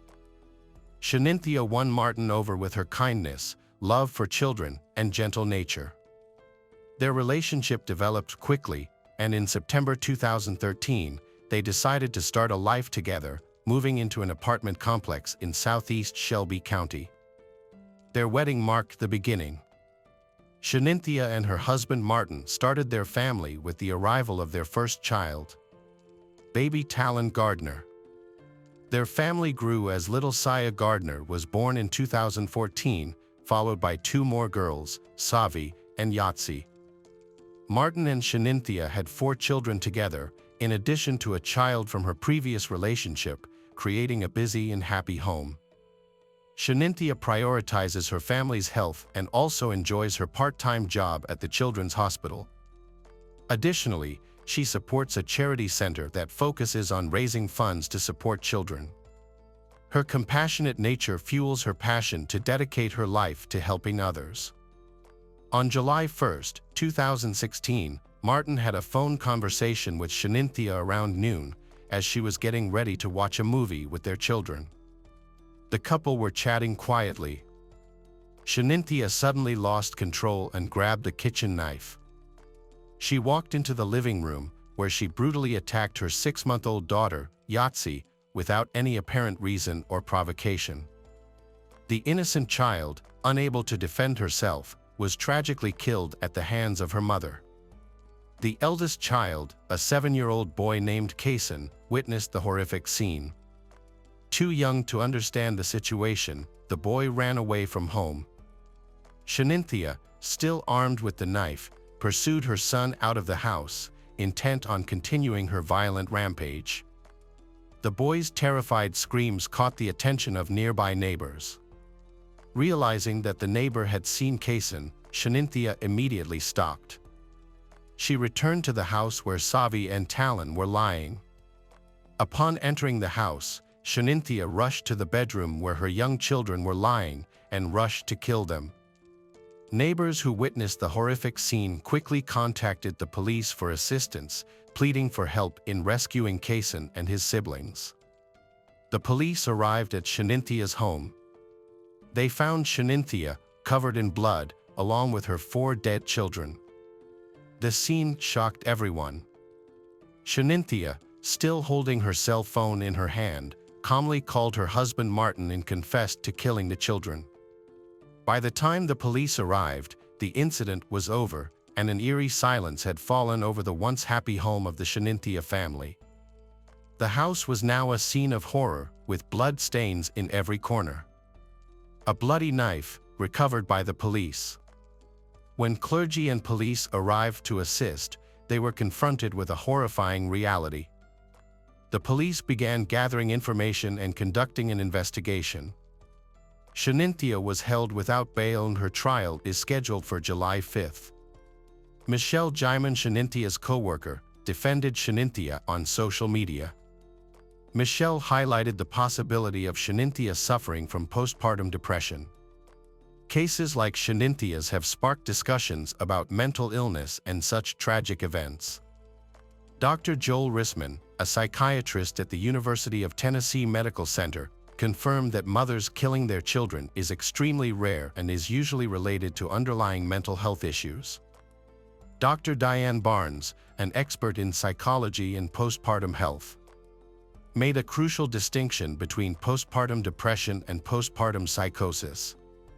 According to her, these are two distinct conditions with unique symptoms. Dr. Diane cast doubt on the idea that Shanynthia Gardner was suffering from postpartum depression at the time of her actions. Craig Morton was appointed as Shaninthia's defense attorney. During the July 5, 2016 court hearing, Shanynthia participated via video link, but remained completely silent, not answering any questions from Judge L. Lambert. After the trial, Shanynthia was admitted to a mental health institute. Meanwhile, Morton's attorney and prosecutor Jennifer Nichols were preparing to file a warrant for evidence gathered in the case. In January 2017, Shanynthia faced formal charges on 4 counts, 2 counts of child abuse, 1 count of aggravated murder, and 1 count of child neglect. Her mother, Sonia, was shocked and confused when she learned about the horrific incident and immediately rushed to the scene to find her grandson. Initially, Sonia suspected that Shanynthia and Martin were divorcing, and the prospect of raising 5 children alone may have driven Shanynthia to make the desperate decision. Shaninthia's ex-husband, Kayson's father, said, although he was not his son's guardian after the relationship ended, he was still able to visit Kayson whenever he wanted. However, the last time he saw his son was in November 2014. He noticed that Shaninthia's behavior was becoming more and more extreme. Every time he tried to contact Kayson, he was unsuccessful. Those close to Shanynthia observed a change in her. She began to feel irritable, which gradually turned into anxiety, paranoia, and panic attacks. Her behavior became erratic and unpredictable, leading many to suspect that she might be suffering from postpartum depression. This change shocked those around her, as Shanynthia had previously been a kind person, and the sudden change in her behavior left many wondering what had led to this tragic situation. The first signs of unusual behavior began in March 2015. Shanynthia Gardner left work and picked up her 5 children. She then drove away from her Memphis home, down an unfamiliar road. Her husband, Martin Gardner, initially thought she had gone for a walk in a nearby park to clear her head. However, as hours passed and Shanynthia did not return home, Martin became concerned and decided to report her missing to the police. He put out an alert for her car, which contained her and their 5 children. Unknown to Martin, Shanynthia had driven more than 74 miles east to Corinth, a place where she had no relatives. She was eventually found in the emergency room of St. Francis Hospital, although the circumstances surrounding her arrival remain unclear. Upon examination, medical staff discovered shallow cuts to Shaninthia's neck and 1 wrist. It appeared she had attempted to harm herself, leaving many questions unanswered for her young children, who were too young to fully understand the situation. Following her return home, Shaninthia's behavior became increasingly strange. She claimed that someone was threatening her and her family, but she provided no details about the identity of the person or their motives. Martin was shocked, as there had been no previous threats or incidents. Additionally, Shanynthia began expressing dissatisfaction with her job and workload when around family and friends, stating that she felt terrible about it. She eventually started claiming that some of her co-workers were out to harm her. Despite these erratic claims, Shanynthia did not display any signs of violent or abusive behavior towards her children or others. Shanynthia Gardner's trial begins in 2021. Her defense team is focusing on her mental illness. The judge, James of the Shelby County Criminal Court, rejected the defense's argument, and in December 2021, Shanynthia Gardner was found guilty of all charges. Shanynthia Gardner, then 34, was sentenced in February 2022. She received a life sentence for each murder charge and 15 years for each count of child abuse and neglect. Due to Tennessee's laws, Shanynthia Gardner will be eligible for parole after serving a total of 51 years in prison. After the sentencing, the prosecutor expressed his agreement with the decision, stating that it aligned with his goal of achieving justice for Martin and his children. Martin felt a sense of relief knowing that Shanynthia would no longer be able to harm any children. A vigil was held at the apartment complex where the family lived, attended by neighbors, family members, law enforcement officers, and others. Sonia, the grandmother of one of the victims, was among those in attendance. The group lit red and white candles and prayed for the victims. Following the loss, Martin's colleagues set up a social media account to help him prepare for the funeral of his 4 children. During the service, Martin gave an emotional final speech, recalling his home as a place filled with happiness when his children and Shanynthia were present, and expressing his intention to keep that memory alive. Hello friends, welcome to our channel. Today we're going to take a look at another horrible case with you. The case of April Tinsley. April Tinsley was born on March 18, 1980, in Fort Wayne, Indiana, as the eldest child in her family. She attended elementary school and was involved in the local church's children's choir, but her true passion was socializing with friends, exploring the neighborhood, and simply enjoying herself. On Friday, April 1, 1988, 8-year-old April returned home from school early, eager to start her afternoon adventures. After lunch, she asked her mom if she could visit her friend Nicole, who lived just a few hundred yards away. Her mom consented, as she had many times before. Nicole's house was a short, familiar walk away, and their neighborhood was considered a safe haven. As April set off, her mom reminded her to call as soon as she arrived at the Coles house and handed her an umbrella, anticipating the impending rain. A few minutes later, April called her mom from the Coles house, and her mom instructed her to be back home by 4 p.m. However, when the appointed time came and went, April still hadn't returned. Her mom began to worry that she might get caught in the rain and called Nicole's house. Nicole's mom answered, saying that April and her daughter had gone to play at a nearby playground. While they were there, it started to rain, and April realized she had left her umbrella at Nicole's house. April told Nicole she would walk to her house, retrieve the umbrella, and then head home, as she had promised her mom. Nicole, on the other hand, decided to visit another friend's house, and the girls went their separate ways. However, when Nicole's mom informed April's mom that April never stopped by to get the umbrella, despite leaving the playground almost an hour ago, April's mom immediately grew concerned. She alerted her husband that their daughter was missing, and they set out to search for her. Several neighbors joined in upon hearing about April's disappearance, and together they combed all the streets connecting Nicole's house, the playground, and their home. But they found no sign of her. The parents then decided to contact the police. Officers arrived at the Tinleys' home, obtaining a photo and description of April, and promptly launched a search effort. Within hours, dozens of neighbors joined the search party, eager to help the family locate their daughter. The search area spanned several miles around April's usual route, but despite their efforts, no signs of her were found. As night descended, the police began to suspect that they were likely dealing with a kidnapping, reasoning that if April had simply gotten lost, she would have been located by now.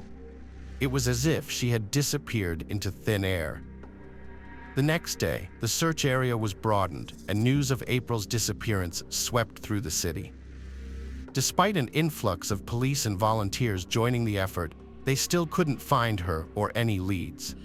This continued for 3 days until April 4th, when a jogger phoned 911, reporting a disturbing discovery.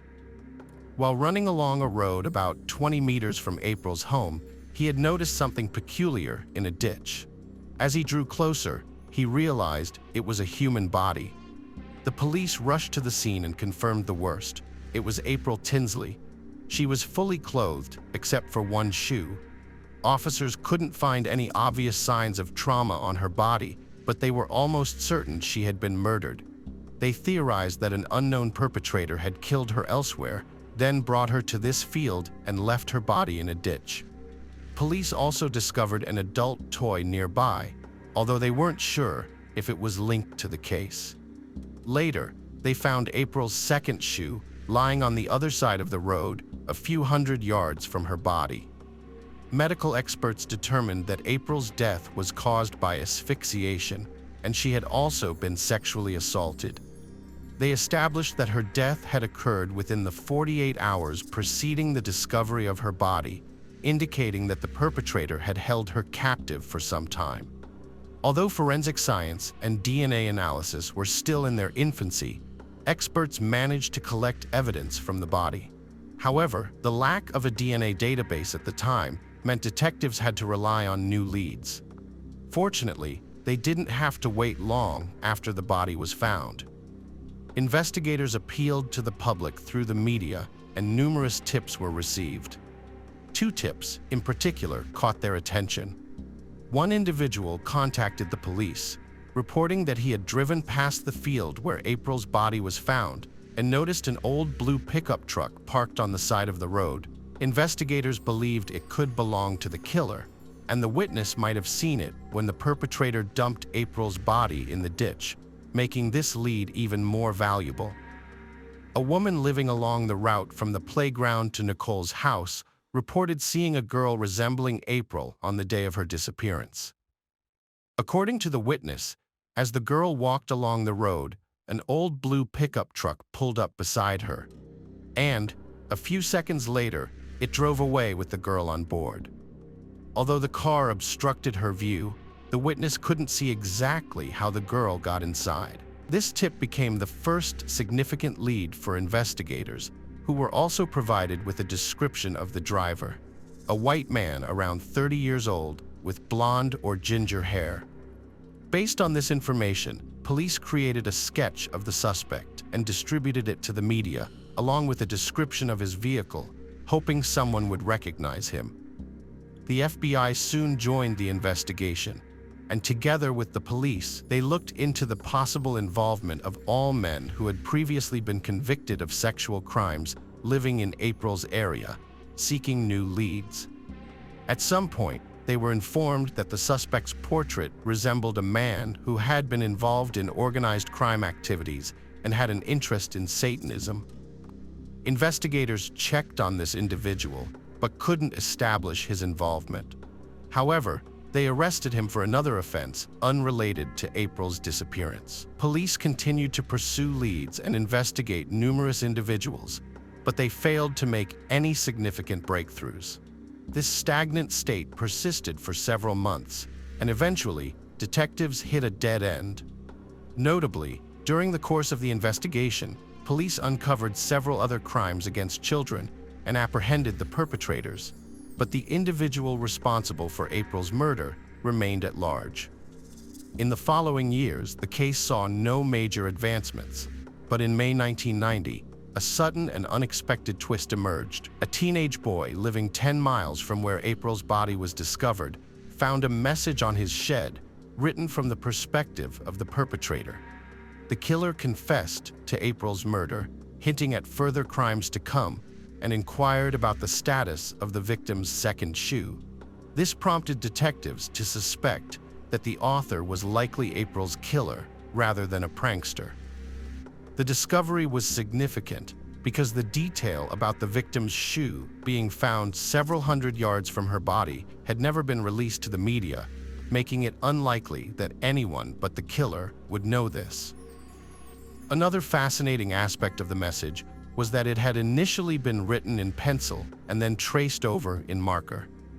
This led investigators to theorize that the perpetrator may have left the message months prior to its discovery and then returned to make it more conspicuous by outlining it in marker.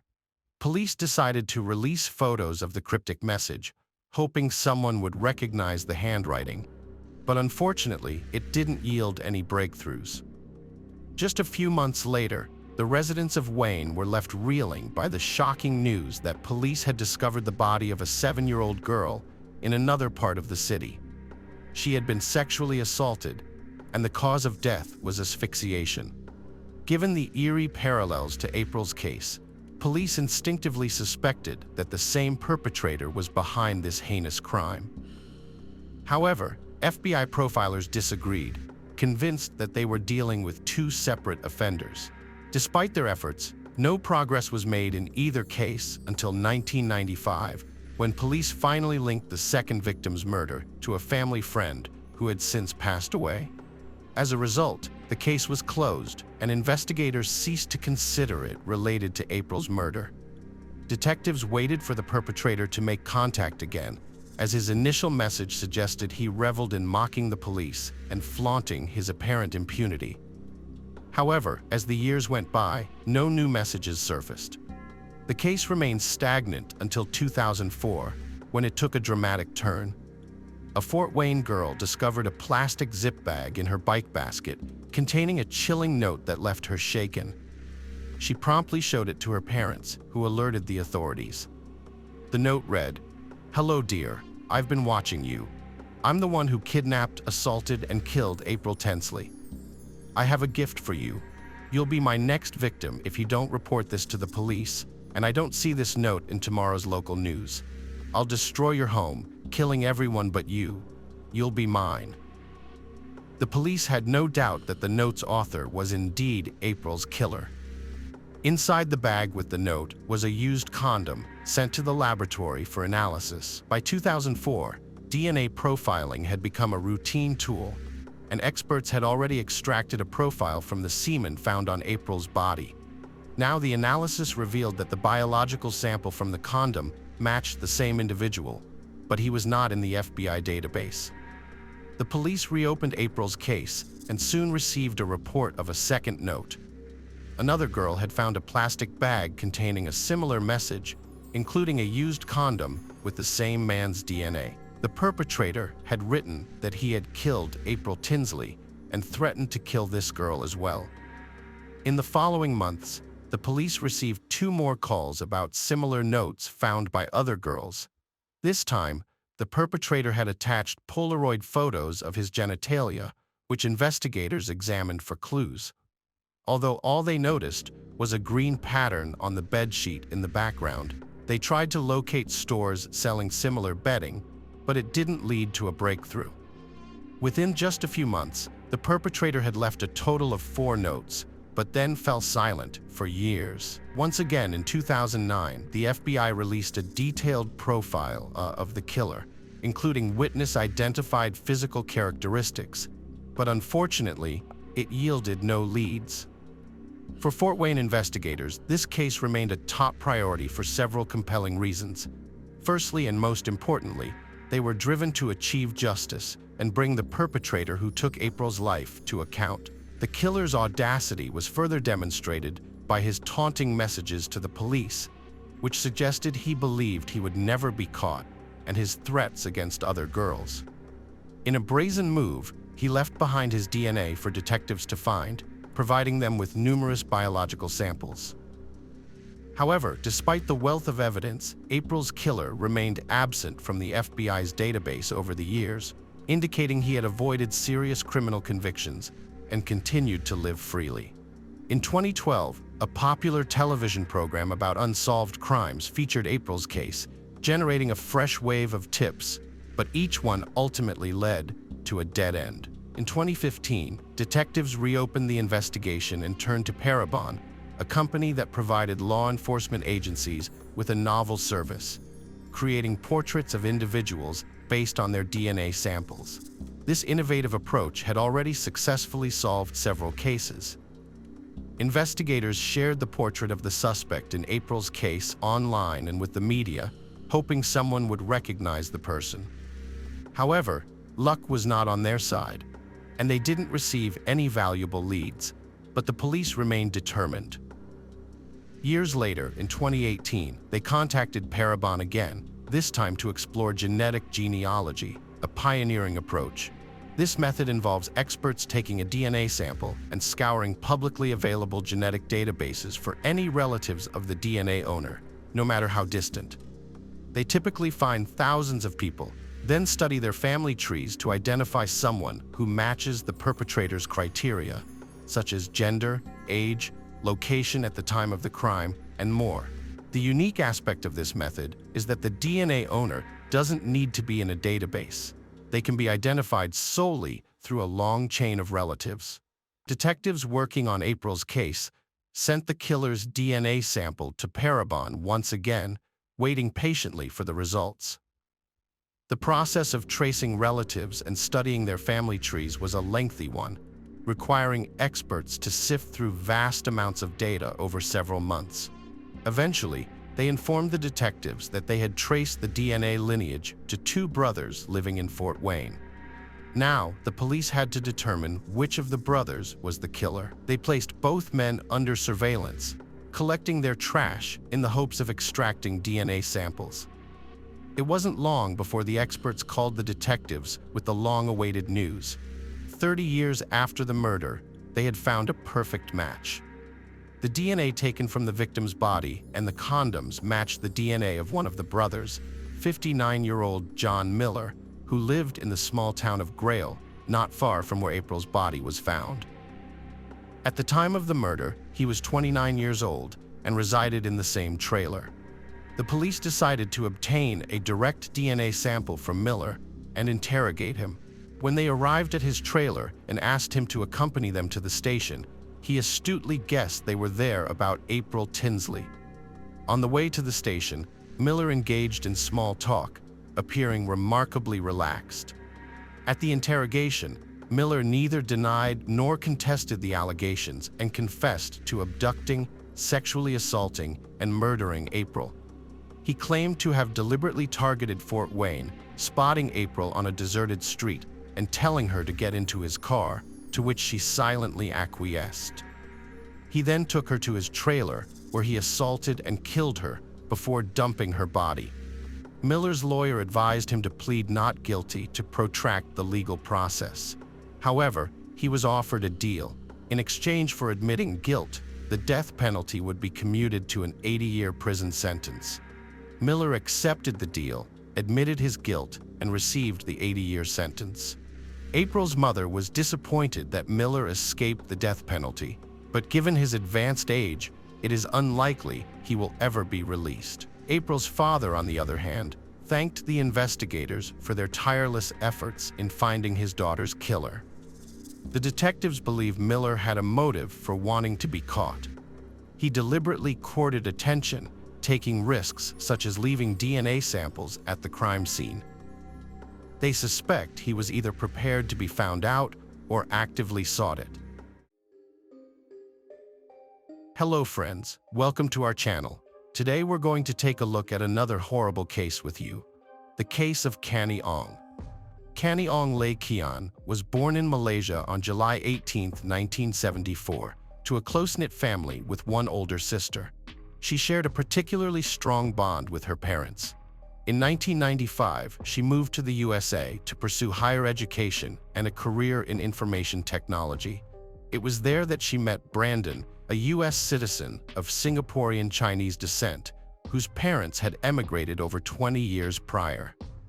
Their initial friendship blossomed into romance, with Brandon becoming a constant source of support and encouragement in Canny's life. The couple tied the knot in 2001, and Canny seemed to have achieved everything she had ever dreamed of in both her professional and personal life. By 2003, Canny was working as an analyst in San Diego, planning her future with Brandon and hoping to start a family. However, a series of events that year took a devastating turn. Canny's father, Ong Bijang, was diagnosed with cancer, prompting Canny to return to Malaysia to care for him and support her family during this difficult time. On June 1, 2003, Canny arrived in Malaysia with Brandon, who returned to the USA a few days later. Canny remained in Kuala Lumpur, dedicating herself to her father's care at a clinic in the capital. Despite the distance, Canny and Brandon remained close, spending hours on the phone every day, discussing everything from their daily lives to their two beloved cats, whom Canny jokingly scolded Brandon for overfeeding. Their conversations were almost like those of parents discussing their children. Canny's father had undergone a kidney removal surgery, but fortunately, his health was steadily improving, and he was on the road to recovery. This prompted Canny to plan her return to the USA on June 14, 2003. The evening before her flight, on June 13, 2003, Canny organized a farewell dinner at a restaurant situated in a popular mall. She invited her mother, Pearlie, her sister Elsie, and close friends to join her. When Canny and her mother arrived at the restaurant, they were running late because they had struggled to find a parking spot on the street in front of the mall. Canny had to drive into the underground parking lot, which came with a fee. However, her mother's concern was not about the cost, but rather the poor lighting in the parking area. After parking their car, they made their way to the second floor, where the restaurant was located. Canny was thrilled to see her childhood friends, and they had a lot to talk about and catch up on. A few hours into dinner, Canny noticed her grandmother, Pearlie, looked tired. She asked her mother if Pearlie wanted to go home, and Pearlie replied that she had a very busy day ahead, but didn't mind leaving, telling her friends she would be back soon. Canny, her mother, and her sister Elsie then headed to the payment terminal to pay for their parking. The terminal was located on the first floor of the mall, while the parking was underground. As they stood in the queue, Canny realized she had left the parking ticket in the car. She told her sister and mother to stay in line and went down to retrieve the ticket. By the time she returned, the queue had disappeared, but her sister and mother were already gone. After 10 more minutes, Elsie started calling Canny, but the first call went unanswered, and the second one was redirected to voicemail. Something was clearly amiss. Elsie and Pearlie rushed to the parking lot, only to find that Canny's car was gone. They searched the area repeatedly, but Canny had vanished with the vehicle. Pearlie was convinced that something was wrong, as Canny would never drive off without a word. The parking lot's poor lighting made it difficult to see, but the surveillance cameras could provide some clues.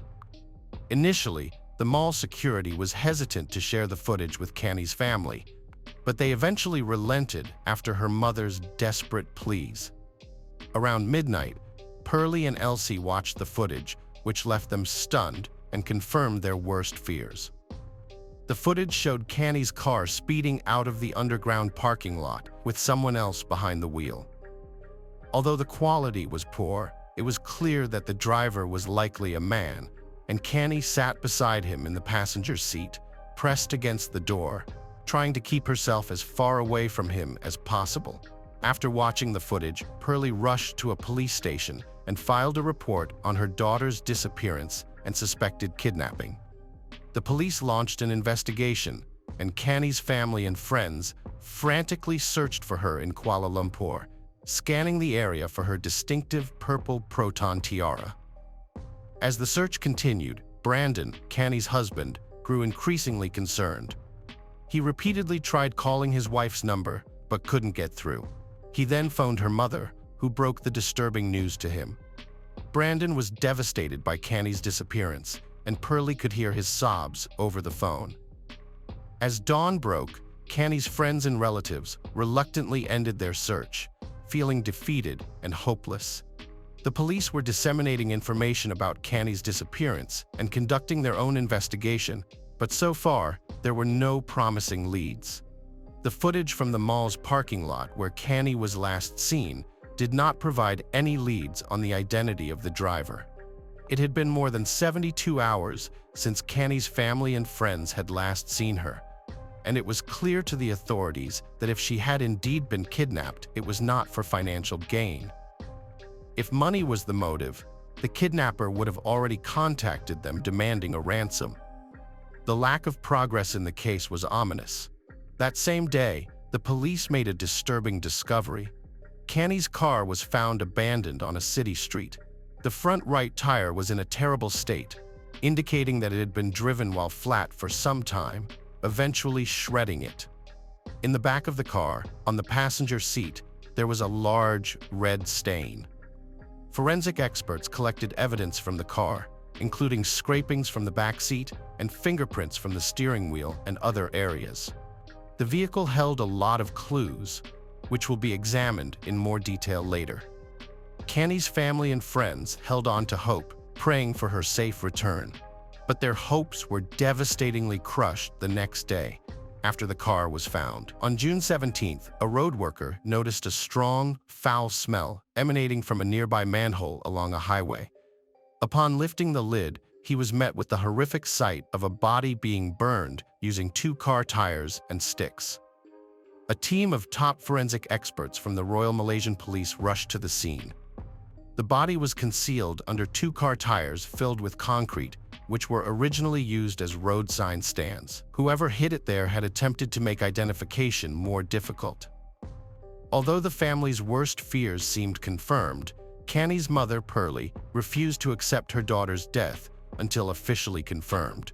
Until then, they would continue to hold on to hope that she would miraculously reappear alive.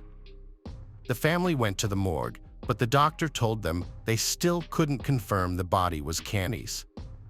To investigate, family members provided DNA samples for a comparative analysis. The test results confirmed their worst fears. The body was indeed their daughter's. Although some reports suggest that the family identified the jewelry on the body even before the DNA test, Canny's mother, Pearlie, held on to hope that her daughter was alive until the very end. It's impossible to imagine the emotional turmoil she endured. The autopsy revealed that Canny suffered 2 stab wounds to her abdomen. Additionally, a medical forensics expert found signs of strangulation, including a cloth tied around her neck in multiple knots. Furthermore, semen was found inside her body, which served as a source of DNA evidence. A few days after Canny's body was discovered, a significant event raised concerns about the effectiveness of law enforcement agencies. Undercover policeman Subramaniam Ravichandran reported to his superiors that on the night of Canny's disappearance, he and his partner were on patrol in Kuala Lumpur, riding a motorcycle and dressed in civilian clothes. They came across a car parked incorrectly, taking up half of the road, and decided to investigate. As they approached the driver's door, Ravichandran saw a man behind the wheel and a woman sitting next to him. He knocked on the window, and when the man rolled it down partway, Ravichandran showed him his police ID and asked what they were doing. The driver claimed they were just chatting and not doing anything illegal. Ravichandran then asked to see their IDs. While the driver handed over the documents, the woman in the passenger seat made strange hand gestures, appearing to signal for help whenever the driver turned his head away from her. Having noticed a problem, the officer asked the driver to get out of the car. However, the driver responded aggressively, claiming that Ravichandran was not a police officer, but a thief. Before leaving, he rolled up the window and reached for the ignition key. Fearing the car would drive off, the policeman drew his pistol and shot out the right front tire. Despite this, the car sped away. Ravichandran and his partner gave chase on their motorcycle, but curiously, they were unable to catch up to the car, even though it had a flat tire. It was common practice in the Malaysian police at the time for officers not to call for backup or report incidents, which is why the officer on duty did not alert anyone about what had happened. A few days later, the purple Proton tiara belonging to Canny Ong was found abandoned. Although the chase was unsuccessful, the police now had identification documents left behind by the driver. The occupants of the car were identified as 27-year-old Ahmad Najib Benares and Canny Ong. If the officer had acted differently, Canny Ong might still be alive. Unfortunately, Ravichandran only reported the incident to his superiors after Kani's body was discovered. The sole positive aspect of that fateful night was that the officer had managed to obtain documents on the suspect. In addition to Kani's family, a large number of Malaysians attended her farewell ceremony. For Brandon, the loss of his beloved wife was an irreparable blow. Meanwhile, the police launched a manhunt for Ahmad Najib. Further investigation revealed that Ahmad Najib's address listed in his documents was false, but his name was genuine, making it possible to track him down through various means. The police searched for the name in the Registry of Documented Marriages and the National Agency of Social Support, and a match was found. Ahmad Najib Aris was born and raised in Muir, Malaysia, as the second of 4 siblings. Due to family financial constraints, he dropped out of school in 1998 to work and support his family. Later, he moved to Kuala Lumpur, got married, and had 2 children. Since 2000, he had been working as a cabin cleaner for Malaysia Airlines. Knowing his wife's name and her workplace, the police started monitoring her. Specifically, she worked at one of the metropolitan banks. After waiting for her shift to end, police officers in plain clothes followed her, thereby discovering her home address. Now the police knew Ahmad's residence, but to avoid alarming him, they needed to ensure he was inside the house. For 3 days, they kept the house under surveillance, but the suspect failed to appear. The investigators began to suspect that Ahmad Najib might no longer live with his family, but this was a premature conclusion. On the 4th day of surveillance, around 4 a.m., a taxi pulled up to the house and Ahmad Najib got out of it. Within a minute, he was handcuffed and taken to the police station for questioning. News of the arrest and the suspect's identity quickly spread to the press. Many people who knew Ahmad Najib were shocked to learn that he was responsible for kidnapping and murdering Kani Ong. To them, he appeared to be a devoted husband and caring father of 2, giving the impression of a good person. However, as the investigation unfolded, officers came to realize that Ahmad was not what he seemed. During his initial interrogation, Ahmad remained calm and insisted on speaking only with the head of the Criminal Investigation Division. However, as evidence mounted against him, he began to deny his involvement. The turning point came when he was presented with 2 identification cards that he had given to the duty officer on the night of Kani's kidnapping.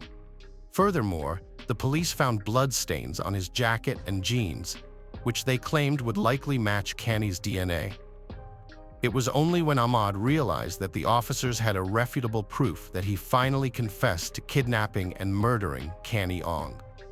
10 days after the kidnapping, on June 23, 2003, Ahmad was brought to court, where he reaffirmed his confession. In the following days, the police conducted an investigation, during which Ahmad reenacted the crime, showing them all the locations where he had been with Kani and detailing how he forcibly made her have sex with him, killed her, and attempted to dispose of her body.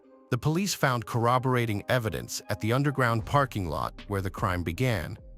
Security cameras had captured Ahmad Najib waiting for his former boss, whom he allegedly wanted to take revenge on, although this motive was never confirmed. Lying in wait, Ahmad saw Kani searching for something in her car and decided to take advantage of the situation. He pushed her into the car, threatening her that if she tried to escape or call for help, she would face consequences. Kani became dazed and complying with his orders, and Ahmad then got into the driver's seat and sped out of the parking lot. Having stopped in an industrial area, Ahmad started harassing Kani. But just then, a plainclothes police officer pulled up to the car.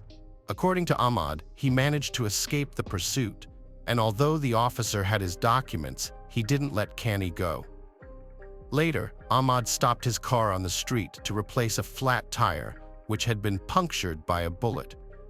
As he stopped, he noticed a woman sitting in a parked car nearby. He approached her, asking to borrow a jack to change the tire, but then saw Kani signaling the woman with her hands, who handed him the jack. Ahmad gave up on changing the tire and drove off immediately. A bit later, Ahmad Najib Aris stopped at an isolated location where he threatened Cani with a knife and forced her to have intimate relations with him. Afterwards, he drove to another area where he once again forced Cani to comply with his demands. Both Ahmad and Cani were in the back seat, and Cani was pleading for mercy, but instead, he took her life.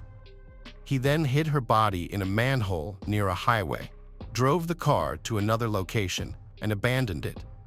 It wasn't until 16 hours later that he returned to the scene, armed with a gasoline canister, in an attempt to destroy evidence of the crime. A DNA analysis confirmed that the semen found inside Cani's body matched Ahmad Najib Aris. His DNA was also found in the car, as were his fingerprints, which provided irrefutable proof of his guilt.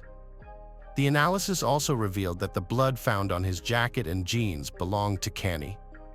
The trial commenced on September 15, 2003, a mere 3 months after Cani's death.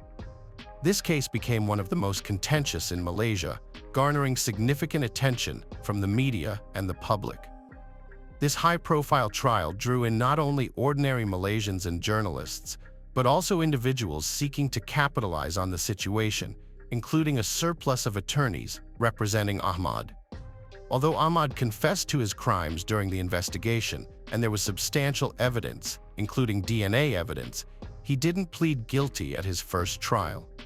Instead, he claimed that his confession was made under police pressure. However, the judge who took Ahmad's confession shortly after his arrest testified that Ahmad showed no signs of physical abuse and appeared calm and relaxed at the time. Later, Ahmad's attorneys shifted their focus, arguing that the victim, Cani, was in the car with Ahmad voluntarily. They claimed that Cani, a black belt in Taekwondo, didn't try to escape, implying that she wasn't being held against her will. However, this argument was dismissed, as people respond differently in critical situations. Undeterred, the defense team presented another version, suggesting that Cani had engaged in consensual sex with Ahmad and died accidentally from strangulation, which they claimed was used to enhance sensations during the act. However, forensic experts challenged and denied this theory. The cloth around Cani's neck was tied in multiple knots, suggesting that Ahmad had no intention of untying it. In fact, the cloth was tied so tightly that the skin underneath was the only undamaged area on the body, as it was protected from the fire.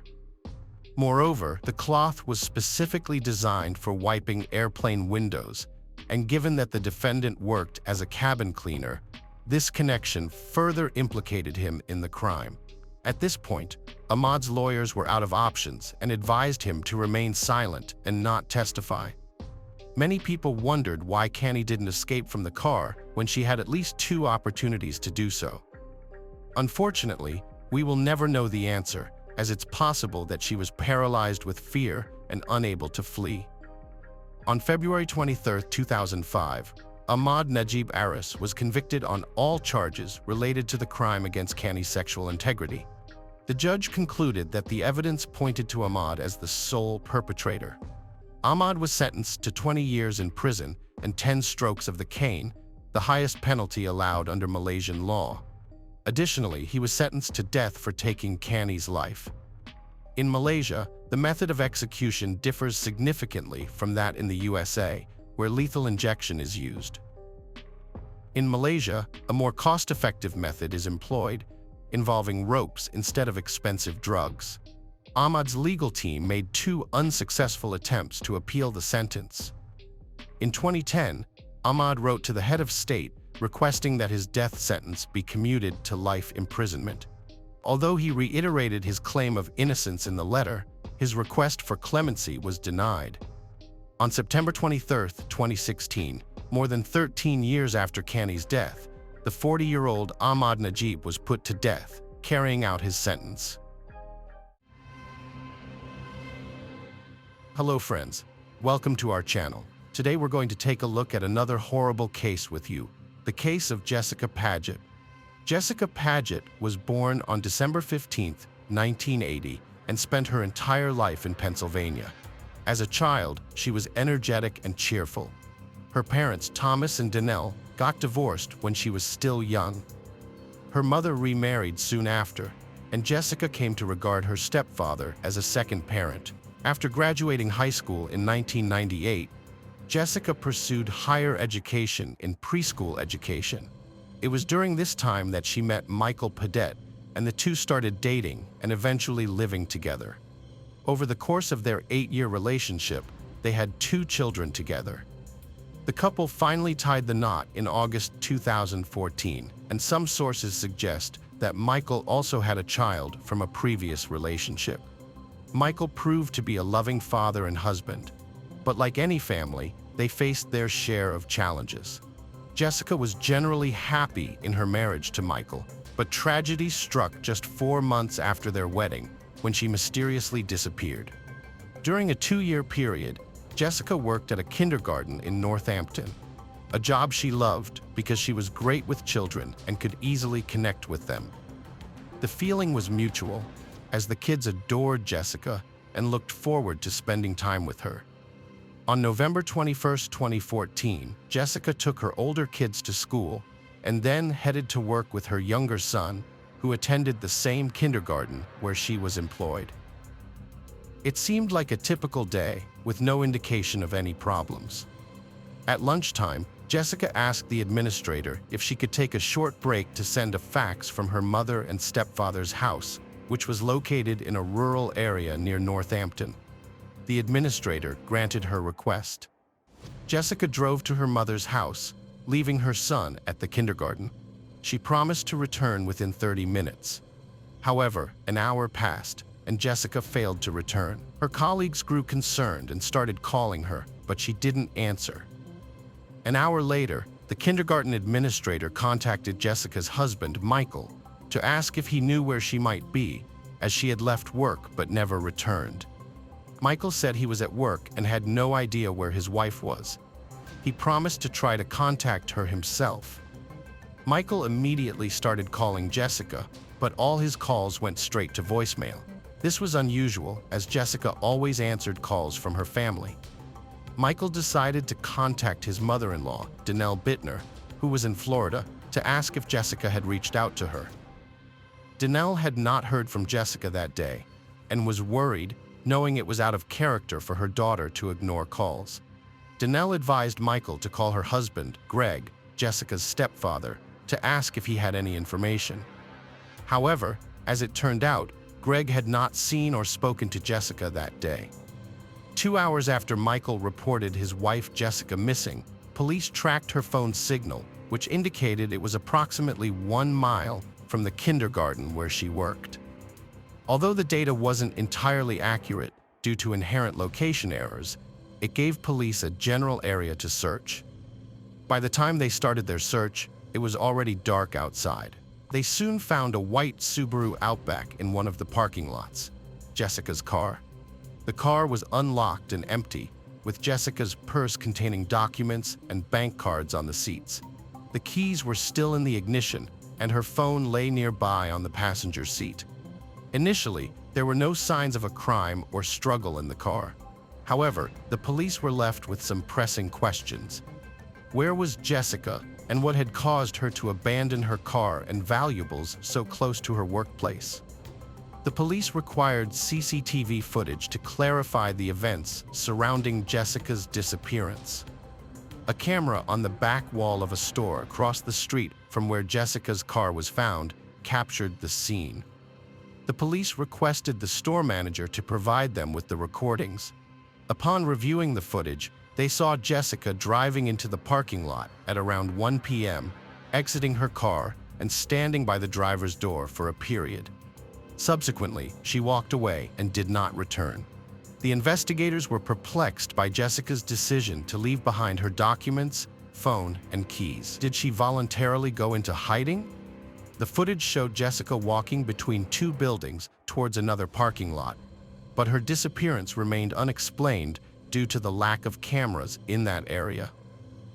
In the store, investigators reviewed the recording on a small, outdated monitor, so they decided to make a copy of the video to analyze it further on a larger, modern screen at the station. The Northampton Police Department, being a small force, reached out to the Pennsylvania State Police for assistance in organizing a search. Flyers featuring Jessica's image were distributed throughout Northampton and neighboring cities, as well as through the media and social networks. State police detectives worked to reconstruct the timeline of events leading up to Jessica's disappearance. They began by re-interviewing the kindergarten staff. After learning that Jessica had left work to send a fax from her mother's house, the detectives visited the house, hoping to find answers. The house, located about 4 miles from the kindergarten, was a 10-minute drive away. When they arrived, the detectives spoke with Donnell and her husband Greg, from whom they learned that Jessica had keys to the house and could come and go as she pleased. On the day of her disappearance, Donnell was in Florida, and Greg was not at home either. Although every sent fax is recorded in the device's usage history, it turned out that Greg's fax machine was faulty. Therefore, it was unclear whether Jessica had been at her mother's house that day. Perhaps she had chosen to use a different fax machine. However, this did not explain why she had left her belongings in her car. Next, the detectives decided to interview Jessica's husband, Michael, to get his alibi for the day of her disappearance. He claimed that he left the house first, with a friend driving him to work. The detectives verified his statement, aware that in many cases, husbands are involved in their wives' disappearances or deaths. Meanwhile, a search party was organized, and the media appealed to the public for any information, asking witnesses to contact the police. 2 days after Jessica's disappearance, the investigation had stalled, with no new leads. To verify her intended destination, the detectives searched for surveillance cameras along her supposed route to her mother's house. There was only one road leading to her mother's house, and nearby was an Exxon gas station, equipped with surveillance cameras. If Jessica had indeed been heading to her mother's house, she should have appeared on the gas station's surveillance footage. While reviewing the video footage, the detective spotted Jessica's car driving into view around 12:56 p.m. Given the short distance between the gas station and her mother's house, it was likely she'd need to drive back soon, since the fax machine at her mother's house was out of order. The detective then scanned the recording to see if the car had turned around and headed in the opposite direction. What caught their attention was that the car reappeared in the footage just 14 minutes later. This time, the white car sped through the gas station and headed in the direction where the police would later find it. Jessica's driving seemed peculiar. Instead of driving straight, she turned into the gas station and then onto the road on the other side without stopping. Afterwards, she drove to the city center and left her car in a parking lot. The only logical explanation for this unusual driving route was that Jessica was in a hurry and encountered a red traffic light at the intersection. By driving through the gas station, she managed to avoid the red light and continue driving on a road with a green light. Eventually, she left the car in the parking lot, where it was later found by the police. Upon reviewing the footage of Jessica exiting the car, the investigators noticed something they'd previously overlooked. Although Jessica was 5'4" tall and weighed 130 pounds, the person getting out of the car was significantly taller and heavier. Based on the height of Jessica's car, experts estimated the person's height to be between 5'11" and 6'3". While inspecting the abandoned car, police found the driver's seat was pushed all the way forward, making it uncomfortable for anyone over 5'11" tall to sit behind the wheel. This suggested the driver was trying to mislead police into thinking it was Jessica behind the wheel. But who was this tall person trying to frame her? The prime suspect was Michael, who stood around 6 feet tall. Police brought him in for questioning, and he maintained he had nothing to do with his wife's disappearance, claiming he was at work when the kindergarten called him. Detectives investigated Michael's alibi by interviewing his colleagues and tracking his phone's geolocation on the day of Jessica's disappearance. Their findings confirmed Michael was at work, ruling him out as the driver in the recording. This was the fourth day since Jessica vanished, leaving her children in a state of distress and uncertainty. The search continued, but unfortunately yielded no results. Upon re-examining the recording of someone exiting Jessica's car, investigators sought to identify the individual. For the second time, officers spotted something they had previously overlooked. 1 minute after the unknown person vanished behind the building, a white SUV, believed to be a Ford, departed from the location. Notably, Jessica's stepfather, Greg, matched the height description and owned a similar vehicle. The police invited Greg to the station for questioning. Greg was shocked to learn he was a suspect in his stepdaughter's disappearance. He claimed to have left his car at a repair service center, and on the day in question, a neighbor drove him there to collect his Ford.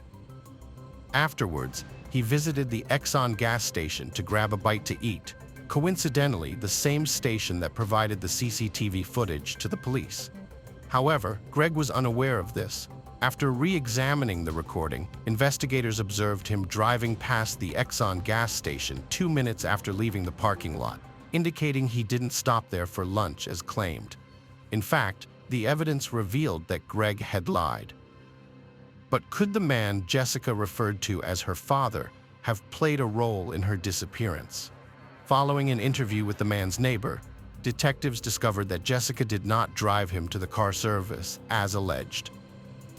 This meant that Greg's entire story was fabricated. By assembling all the facts, investigators deduced that Greg was at home when Jessica arrived to send the fax. It's possible that something occurred, prompting Greg to drive Jessica's car to the parking lot in the city center. A group of police officers visited the man's house, where Jessica's mother, Danelle, gave them permission to search the premises. During the search, one of the officers noticed the fax machine and discovered that Greg had lied about it being out of order. The device's usage history revealed that Jessica had indeed sent a fax from the house on the day she disappeared, confirming she was at her parents' residence at the time. In the basement, the officers found a trash can containing napkins with bloodstains. Furthermore, Greg's slippers, discovered in a dumpster on the street, had dried blood on them as well. Danelle mentioned that Greg had called the garbage company the previous day to request an early trash pickup, which seemed unusual since the trash can was not full. It appeared that Greg had likely disposed of evidence, including cleaning products and rags, in this manner. The police confronted Greg once again, informing him that they knew his previous statements were false and that they had found incriminating evidence in his house. They also revealed that they knew Jessica was in his house on the day she vanished. Faced with this new information, Greg began to talk. Gregory Graff, alias Greg, claimed that he returned home on the afternoon of November 21st to find Jessica's car in the driveway and bloodstains on the carpet. According to him, she was already deceased when he arrived. He stated that he panicked and was afraid to contact the police because he believed no one would believe him. Graff claimed to have driven Jessica's car to a parking lot in the city center and then returned home. He alleged that Jessica owed someone money, which led to her death. However, this story was just another fabrication by Gregory Graff. Detectives learned that the day before Jessica vanished, Graff purchased adult toys. Frustrated with Graff's evasives, they directly asked him where he had hidden his stepdaughter's body, pointing out that an autopsy would provide many answers. Graff realized he was caught and altered his story again. He claimed that on the day in question, he was at home watching adult videos when Jessica arrived to send a fax. He stated that she was using the computer while he stood behind her. Graff alleged that he became sexually aroused and desired his stepdaughter. Without speaking a word, he claimed he pulled out a gun and shot her in the back of the head. Then, he allegedly moved her body to the bedroom and drove her car to a parking lot in the city center. He mentioned that his Ford was parked near the car service where he had left it for repairs earlier. Therefore, he went there after getting out of Jessica's car, adjusting the seat to make it appear as though she was behind the wheel. Greg's next words stunned the investigators. He revealed that after returning home, he had set up a video camera near the bed and recorded himself with his stepdaughter. This statement was unsettling, especially since everyone knew Jessica was already deceased. The police later discovered this disturbing video on Greg's computer. According to Greg, he then wrapped Jessica's body in a blanket and concealed it in a nearby ravine, after which he returned home and began cleaning up.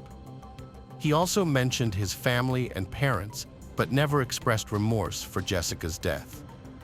Donnell was forced to confront the devastating reality that her daughter was dead and that her husband was responsible for the tragedy. What Greg had done to Jessica's body was beyond Donnell's comprehension. Authorities charged 53-year-old Gregory Graff with the murder of Jessica Pedette. During the investigation, some theories emerged, suggesting that when Jessica arrived, Greg attempted to persuade her into a romantic encounter, but when she rejected him, he killed her out of fear of being exposed. However, this theory was difficult to prove, as Jessica's body showed no signs of defensive wounds. She died from a single wound to the back of the head, which was consistent with Greg's account. In the state of Pennsylvania, Greg could have faced the death penalty. However, since Jessica was already deceased when he committed the second part of his crime, the prosecutor's office could not pursue the death penalty. After examining Greg and Jessica's computers and phones, the police found no evidence of a connection between them beyond their stepfather-stepdaughter relationship. The trial began in 2015. District Attorney John Morganelli stated that Philadelphia lawyer John McMahon Jr. failed to submit the results of any mental health evaluation for Gregory Graff.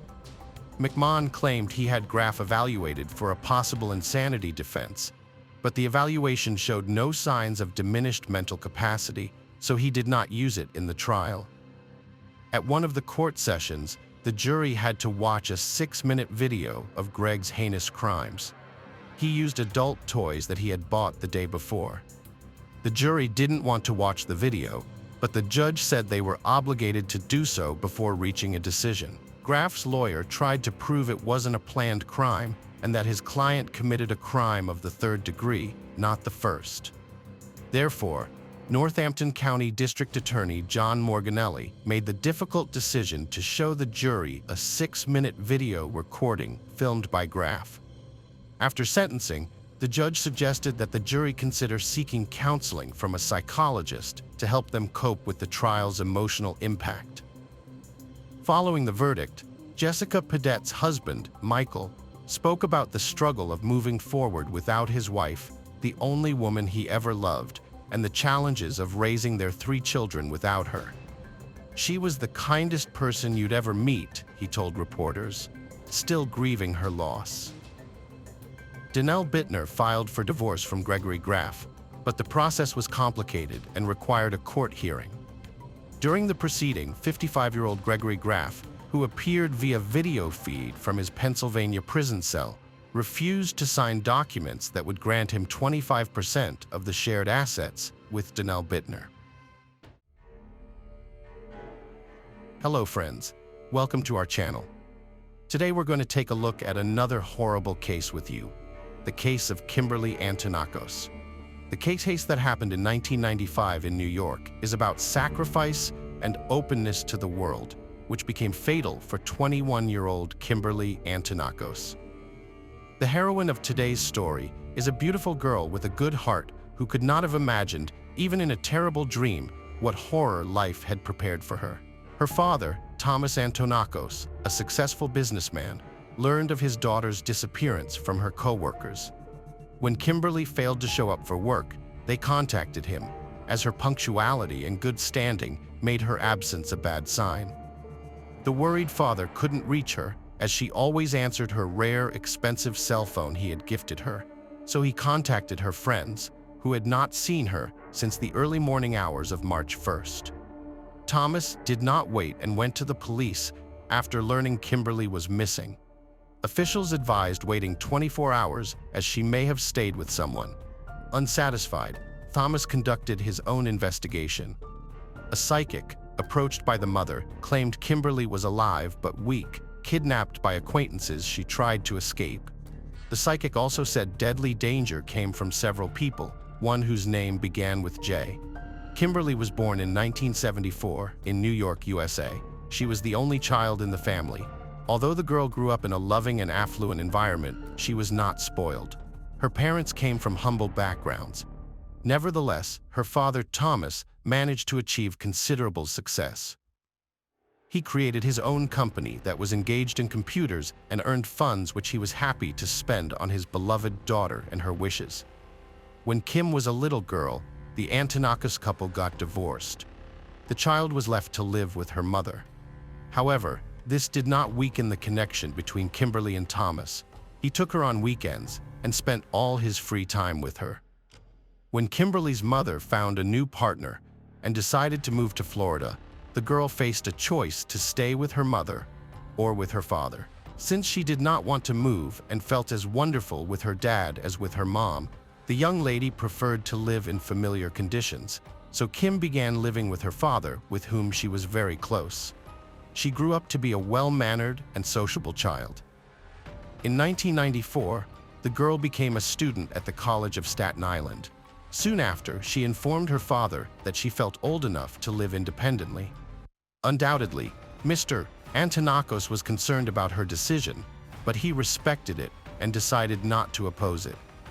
Then, he promised himself to secure her separate living arrangements as much as possible.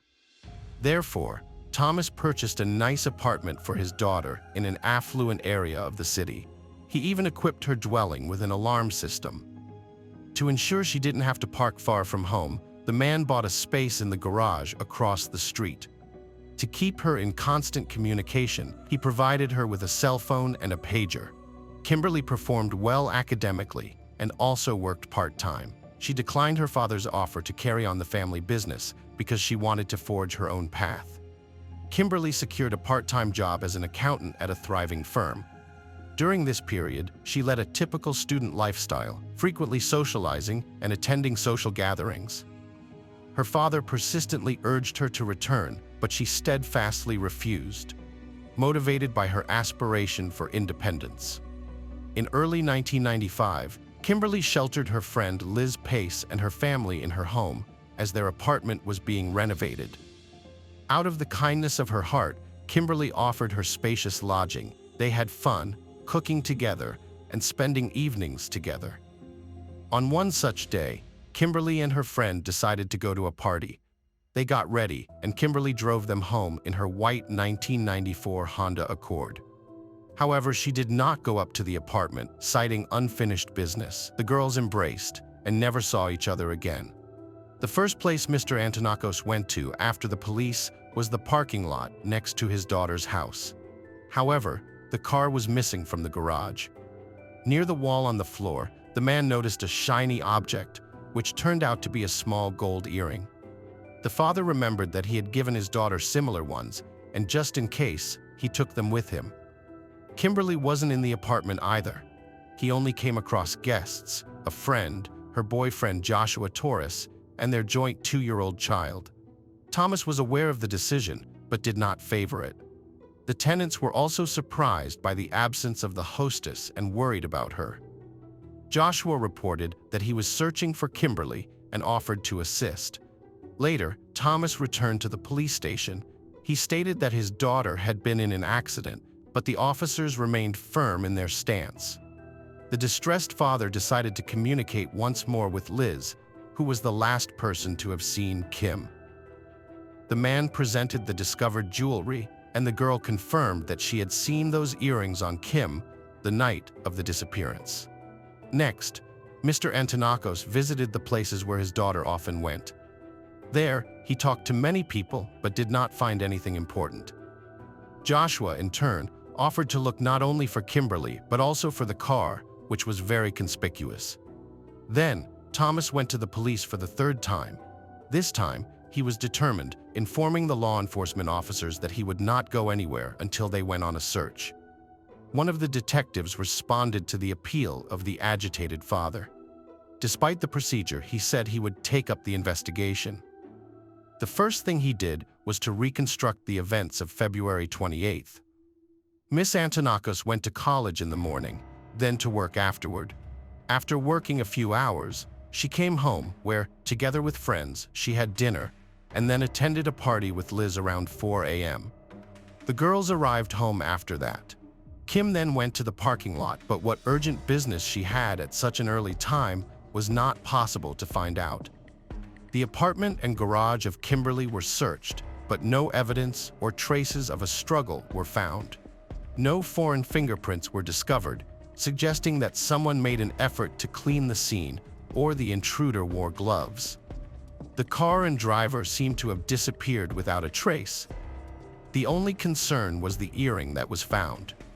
Her bank account was also analyzed, and it was found that the last time she used her bank card was the evening before her disappearance. The theory of Kimberly running away from home was ruled out. The detectives' theory was that she had been kidnapped.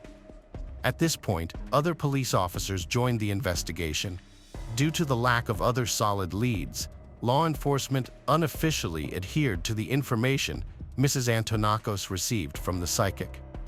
It is not uncommon for authorities to cooperate with people who have psychic abilities, as such involvement has sometimes yielded positive results, though it is not widely publicized. Witness interviews followed, and the first people questioned were Liz and Joshua. Officers learned that 65 calls had been made from Kimberly's landline on the morning of March 1st. Joshua explained that he had been calling all his friends and acquaintances, hoping to figure out where Kim had gone and why she hadn't spent the night at home. Thanks to Liz's testimony, it was possible to determine what clothes Kim was wearing. A portrait was drawn up to be published.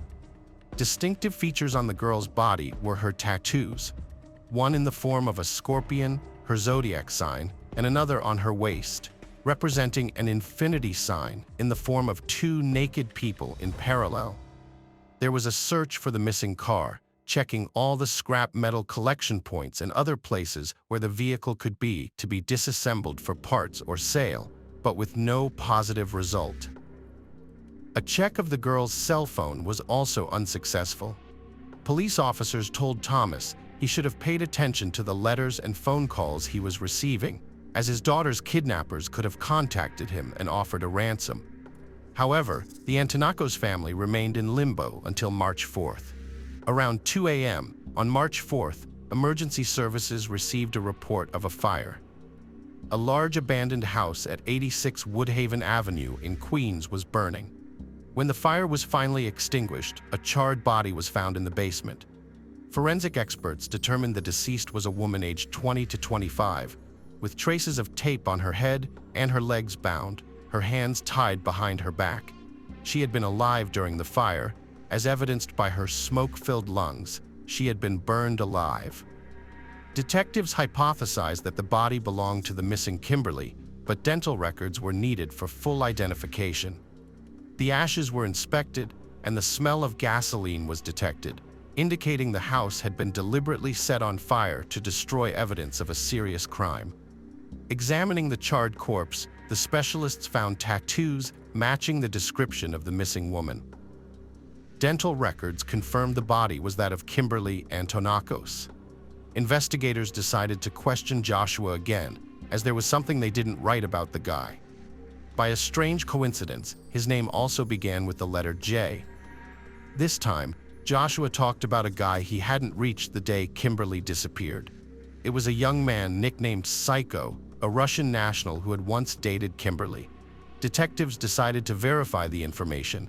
They determined that the Russian had moved to the United States with his parents as a young child. Having grown up, he became a member of a gang and repeatedly broke the law. So, in the case, the first suspect appeared, who was soon detained. During the interrogation, Psycho became aware of the death of a former lover. However, his reaction shocked the detectives. The young man did not just claim that he was not involved in the crime, he was heartbroken. It was clear that he was experiencing genuine emotions. Investigators also wanted to see how he would behave at a crime scene, so they took him to the scene of the tragedy. There, everyone was convinced that they had the wrong man in custody. In addition, after some time, The guy's alibi was confirmed. Once again, the investigation was deadlocked. The victim's family decided to turn to the psychic once again. This time, the psychic said that she saw 4 people involved in the crime. She also said that the kidnappers wanted to establish contact, but they failed to do so. A couple of days later, hoping to get some information, the missing woman's father announced a $10,000 reward to anyone who would help catch the culprit. Mr. Antonakos could not forget the words spoken by the clairvoyant. If he had been told earlier that he would rely on some fortune tellers and soothsayers, he would never have believed it. The man went over in his mind his daughter's kidnapper's words about wanting to get in touch. He wondered what that meant and what was preventing them. Then he returned home and sat down at the table. He stared at his phone for a long time as he suddenly remembered a minor detail from the day Kimberly disappeared. He had listened to all the answering machine recordings, as he had been expecting his daughter to contact him. However, there had been no voicemails except perhaps 2 blank ones. When he turned them on, he heard nothing, just dead silence on the other end of the handset. He had mistaken this for a device malfunction or communication problems, but it later turned out that this was not the case. 5 days after the girl's body was discovered, officers managed to locate her car. It was parked in a fairly quiet area of town, not far from the crime scene. The investigation hoped to find fingerprints in the car, but the vehicle was well washed. The only evidence was Kimberly's hair and a second earring in the passenger compartment. It seemed like a breakthrough in the investigation, but it did not happen. At the same time, Kimberly's father was being implicated in a local mob-related killing. Allegedly, such a wealthy and successful man was clearly associated with the criminal underworld. Some of the man's entourage even blamed him for the death of his daughter, as if his shady activities had brought trouble upon her. The grief-stricken father denied any involvement. Through their own channels, detectives were able to verify the information circulating. However, it was not confirmed that Thomas was innocent and conducted his business transparently. In July 1995, a young man was arrested by the police in a New York City home for burglary. Unexpectedly, he provided information concerning the case of Miss Antonakos. The detainee claimed that he had heard from an acquaintance that his friends had kidnapped and then burned the girl. When the officers heard the name of the unidentified man, the picture of the crime finally emerged.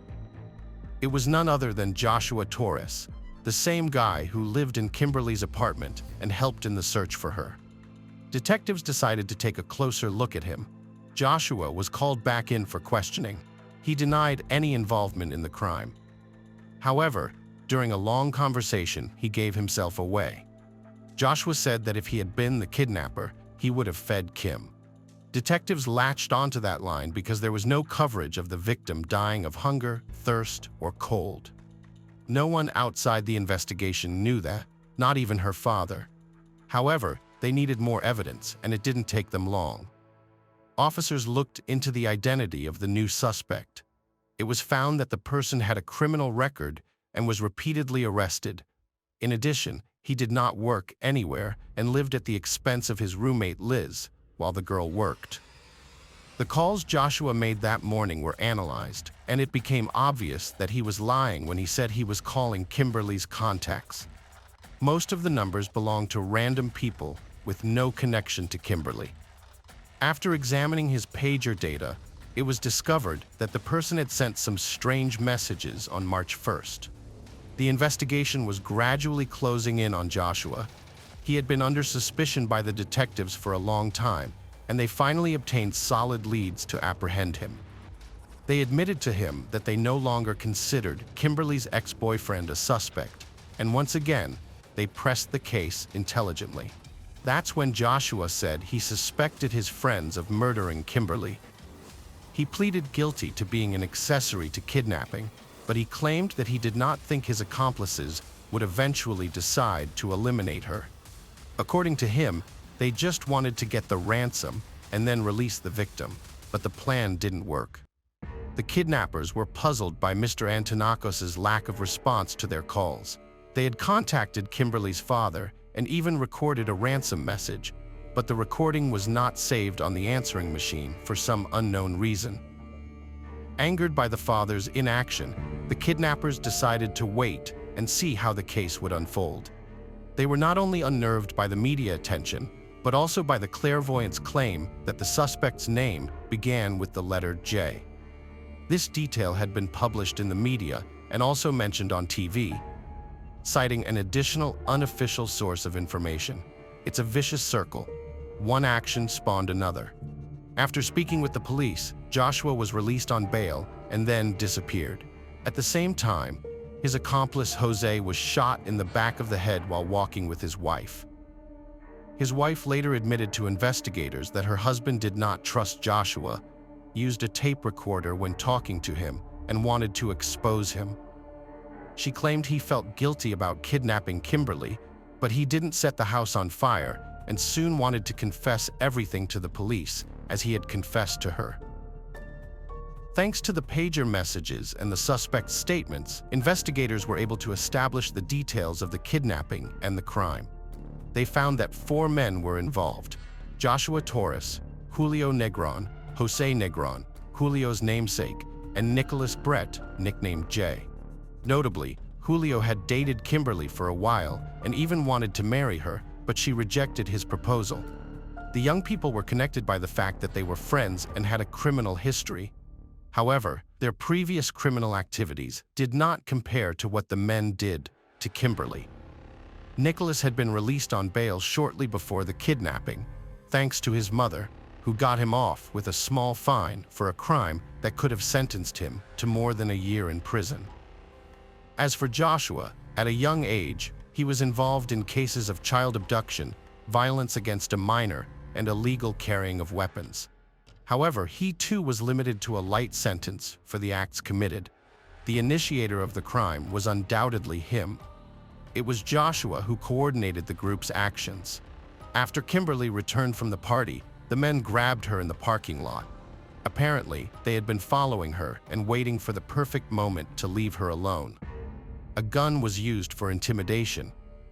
Kim resisted, so her hands were tied, and her mouth, eyes, and even ears were covered with duct tape. After that, the bandits put the girl in the trunk and drove her to an abandoned house. There, they took the unfortunate woman to the basement and tied her to a chair. They even removed her shoes so that she would not attract attention to herself by tapping her feet. Before this, they told Kimberly that her father owed money and they would release her after he had paid them. Julio was supposed to look after the girl, bring her food and water twice a day, and make sure she was warm. However, he was afraid of the consequences and left the house. As it happened, the victim did not eat or drink for 3 days and also froze from the cold. He made an audio recording in which he demanded $775,000 as ransom. Then the guy called the girl's father and left 2 messages, which later turned out to be empty, so they were not taken into account by Mr. Antonakos. The kidnappers waited for news and sincerely did not understand why Kim's father did not get in touch with them. During this time, Kimberly was left unattended, passed out from dehydration more than once, but she was still fighting for her life. The criminals were angry that they had not received the ransom, and they were afraid of being caught, so they decided to let her go. When they went down to the basement, they found the girl unconscious. Deciding that Kimberly was dead, they thought of nothing better than to get rid of all the evidence, and at the same time, the hostage. In talking to Liz, the officers discovered that Joshua had used his roommate as an alibi. He directed the actions of the accomplices while in the house with the child. Liz claimed that at first, she did not even realize that her boyfriend had kidnapped Kimberly.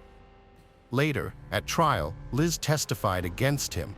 She said that after the interrogation, Joshua came to her and confessed to everything. After that, he beat her and silenced her, threatening to kill her, and soon went on the run. Sometime later, the perpetrator was arrested. He was also suspected of killing Jose, but there was no direct evidence of this. Investigators decided to confront the former friends. They informed them that Joshua denied his involvement in the massacre. When Julio learned about it, he cooperated with the investigation and told everything. This allowed Joshua to be convicted of Kimberly's murder. As a result, the trio was charged with murder, arson, kidnapping, and holding a person against his will. During the trial, it was found that Joshua had repeatedly tried to mislead the investigation and avoid punishment. The jury deliberated for about 10 hours. In the end, Joshua Torres was sentenced to 58 years in prison. Nicholas Brett received the same sentence. Julio Negron was only found guilty of accessory after the fact, and he was sentenced to between 2 and 6 years in prison. Thomas Antonakos was satisfied with the verdict of the court. He did not want the criminals to be sentenced to death, as in his opinion, it would have been the lightest punishment. It is known that Nicholas was repeatedly abused and assaulted in prison, and after 2 years, he died of AIDS. Julio was released after 2 years, having served his sentence. Joshua will not be released until 2053 at the earliest, if he lives to see it. Sadly, in 2005, the victim's father died of cancer. His family is sure that the disease provoked the terrible death of his daughter. This is how unexpectedly cut short the life of a beautiful girl, Kimberly Antonakos. Whether excessive good-naturedness was the cause of her premature departure is difficult to judge. However, if she had been more prudent and choosy in her surroundings, perhaps she would have lived a long and happy life. Good always triumphs over evil, even in a case like this. The trial that took place in life afterwards set things right, and the perpetrators of the tragedy are severely punished and are unlikely to ever forget what they have done. The Sharp family lived in Victoria, Australia, a place with peaceful beaches and quiet suburban life. John Sharp, his pregnant wife Anna, and their adorable daughter Gracie seemed a happy family. But this image was soon shattered, leading to one of the most heart-wrenching cases in Australian history. In March 2004, the Sharp family home became a crime scene. Anna Kemp and her daughter Gracie vanished without a trace. Born on February 28, 1967, John Sharp grew up in a world familiar to many of us. A childhood marked by the usual ups and downs, aspirations shaped by the world around him, and the pursuit of happiness supported by his family. Raised in a community where neighbors knew each other by name and children played freely under the sun, John's formative years seemed filled with simple joys. As John transitioned into adolescence, those who knew him observed his evolution from a bright-eyed child into a quiet, somewhat introverted young man. Intelligent and courteous, yet always on the periphery as if watching the world from a distance, John was always there, but somehow apart. Like he was searching for something he couldn't quite find among the people around him. It was during these formative years that John's path began to subtly diverge, laying the groundwork for the man he would become. His silent observations, the unvoiced thoughts simmering beneath a calm exterior, might have been the early signs of an upcoming storm. Anna Kemp, coming from New Zealand, brought with her the promise of new beginnings when she arrived in Australia. Her infectious smile and love of life touched the hearts of those around her, including John Sharp's. They met at the Commonwealth Bank of Australia, where they both worked. Anna was 4 years John's senior. Laughter shared over coffee and long walks along the beach culminated in their wedding day. Anna's spirit was a stark contrast to John's quiet introspection. Yet their paths were destined to intertwine, igniting a tragic sequence of events. Maybe it was the allure of opposites attracting that drew them together, or perhaps something deeper, a shared longing for connection, for being understood. They married in October 1994 and lived in various places around the Mornington Peninsula area of South Melbourne. The future seemed bright, filled with endless possibilities. But behind the joys of marriage, the initial signs of strain began to emerge. The arrival of a child brings a new dawn for a family. Gracie, born in August 2002, with her innocent eyes and radiant smile, became the center of John and Anna's world. Yet the joy of parenthood also brought new challenges, casting long shadows on their peaceful family life. Every home holds its secrets, its private sorrows and silent battles. For John and Anna, the dream of a happy family life in the suburbs of the Mornington Peninsula soon faced trials that tested their bond. Gracie was diagnosed with hip dysplasia, requiring a corrective orthopedic harness and causing her endless discomfort. Her early months were marked by relentless crying and sleepless nights, a situation that tested her parents to their limits. Once the harness was removed, problems with eating began, and her sleep issues persisted. Anna sought professional help for these challenges. The family relocated one last time to a residence on Prince Street in Mornington, a quiet coastal town about 35 miles south of Melbourne. This place would tragically become the final setting for Anna and Gracie. In November 2003, Anna became pregnant with their second child. Gracie was just 15 months old. Anna was very excited. She was a loving mother, and Gracie was what she was living for. She'd always wanted more than one child because she never wanted her daughter to be on her own, so that when she and her husband were no longer there, Gracie would have somebody. The facade of family harmony lasted until March 21, 2004. At a nephew's birthday celebration, the last time when Anna was seen alive. Guests saw no signs of discord between Anna and her caring husband John. The next day, Anna dropped Gracie off at daycare and arranged to catch up with a friend. Her final contact with someone outside her marriage occurred the day after, during a call to her private health insurance company, where she discussed extending their health cover to include their expected child.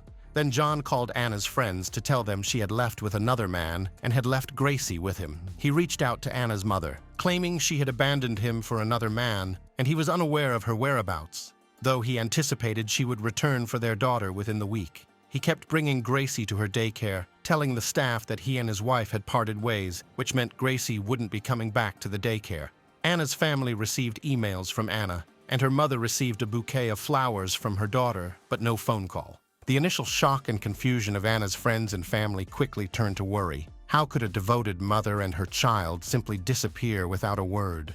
By May 2004, Sharp, engaging with the media, painted a picture of a man tormented by his family's disappearance. He said to the local paper, "Anyone that knows me knows I gave 100% for my daughter and my marriage." In a public plea, Sharp, holding a photo of Gracie, professed enduring love for Anna, saying, "Anna, our marriage may be over, but I still love you, and you are the mother of our beautiful daughter Gracie, whom we both adore more than anyone else." He claimed he had spoken to Anna a week earlier and that she had left him for another man. He asked anyone with information to come forward. He said, "My biggest fear is being denied a part of Gracie's future." His demeanor and statements, however, seemed odd and struck a discordant note, inviting scrutiny over his narrative's authenticity. Despite proclaiming their marital dissolution, an inconsistency highlighted by his premature use of the past tense when speaking about his family, a detail that did not escape police notice. Behind the scenes, law enforcement began to peel back the layers of John Sharp's carefully constructed narrative.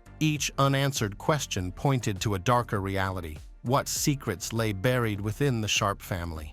Anna and her mother used to call each other every couple of days. When Anna missed several of her calls, she grew concerned. She called Sharp, who justified Anna's absence with weak explanations like being busy taking Gracie to daycare. This made her even more worried.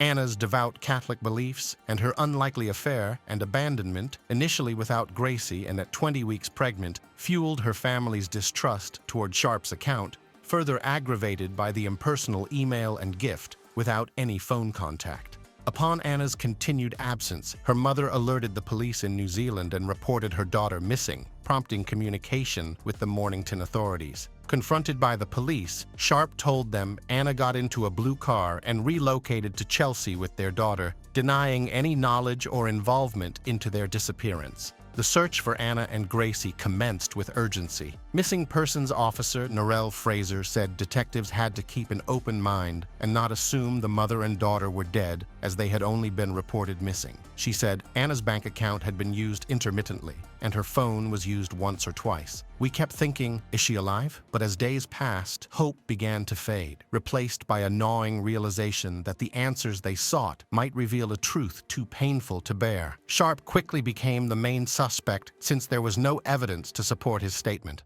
The investigation's pace quickened as new information surfaced. Friends and acquaintances came forward, their testimonies shedding light on the growing tensions behind the closed doors of the Sharps' home. One of the friends confessed. She mentioned they were going through a tough time. "I never imagined it could lead to this." The investigators increased pressure on Sharp, trying to make him nervous so that he would make a mistake. He lived like a recluse and never had guests. Their family home was ominously quiet. John was followed by undercover officers to monitor his movements. Soon, there was a breakthrough in the case. To mislead investigators, Sharp periodically utilized Emma's phone and bank card, crafting an illusion of her active presence across the southeast suburbs of Victoria. However, this charade crumbled under police surveillance, capturing Sharp's attempts to conceal evidence. The surveillance caught him on camera driving to Chelsea Beach and pulling a white plastic bag from the bush next to the public toilet. He took out Emma's phone from the bag and made a call. Then he withdrew some cash from the nearest ATM. After that, he disposed of the bag with the phone and card by putting them into a trash can in Mount Martha. He then drove home and called the missing persons unit, telling them that his wife had just called him and withdrawn cash from their joint account. But the team already knew exactly what had happened. The evidence was irrefutable, pointing to a conclusion that was unthinkable. Not having enough evidence to charge Sharp with murders and being unable to determine his motive, the investigators hoped that he could lead them to the bodies. But as days passed with no action from Sharp, the decision to arrest him was made. On June 10th, Sharp faced another round of questioning by the authorities. He persisted that Anna had willingly departed on March 23rd. However, the investigators remained skeptical, noting his emotional detachment regarding his wife's supposed affair and subsequent departure with their daughter. Discrepancies in Sharp's timeline emerge. The man who claimed ignorance now appears as a master of evasion. Narelle Fraser said about Sharp, "I don't think anybody would know how John felt about anything. He was a closed book. He was very insular. He was a loner. He didn't show any emotion. He showed no personality." The investigators thought of another way to get his confession. They invited his parents and showed them the footage of John on Chelsea Beach, and then asked them to talk to their son. It is the presentation of an undeniable piece of evidence that marks the turning point in the investigation. An hour after his parents left, John began to talk as he realized the inevitability of his situation. His final barriers of denial and self-preservation eroded, revealing the truth of his psyche, a man ensnared by his own darkest impulses. What turned his heart so cold that he became a stranger even to those who thought they knew him best? Sometimes the greatest dangers lurk in the places we expect the least. Sharp's confession laid bare the reality of what transpired within the walls of the Sharp home. He told police he had fantasies of murdering his wife for several months before ultimately killing her. Adjusting to life with a baby, sleepless nights, financial pressures, and the routine of daily life added layers of complexity, pushing the family to a breaking point.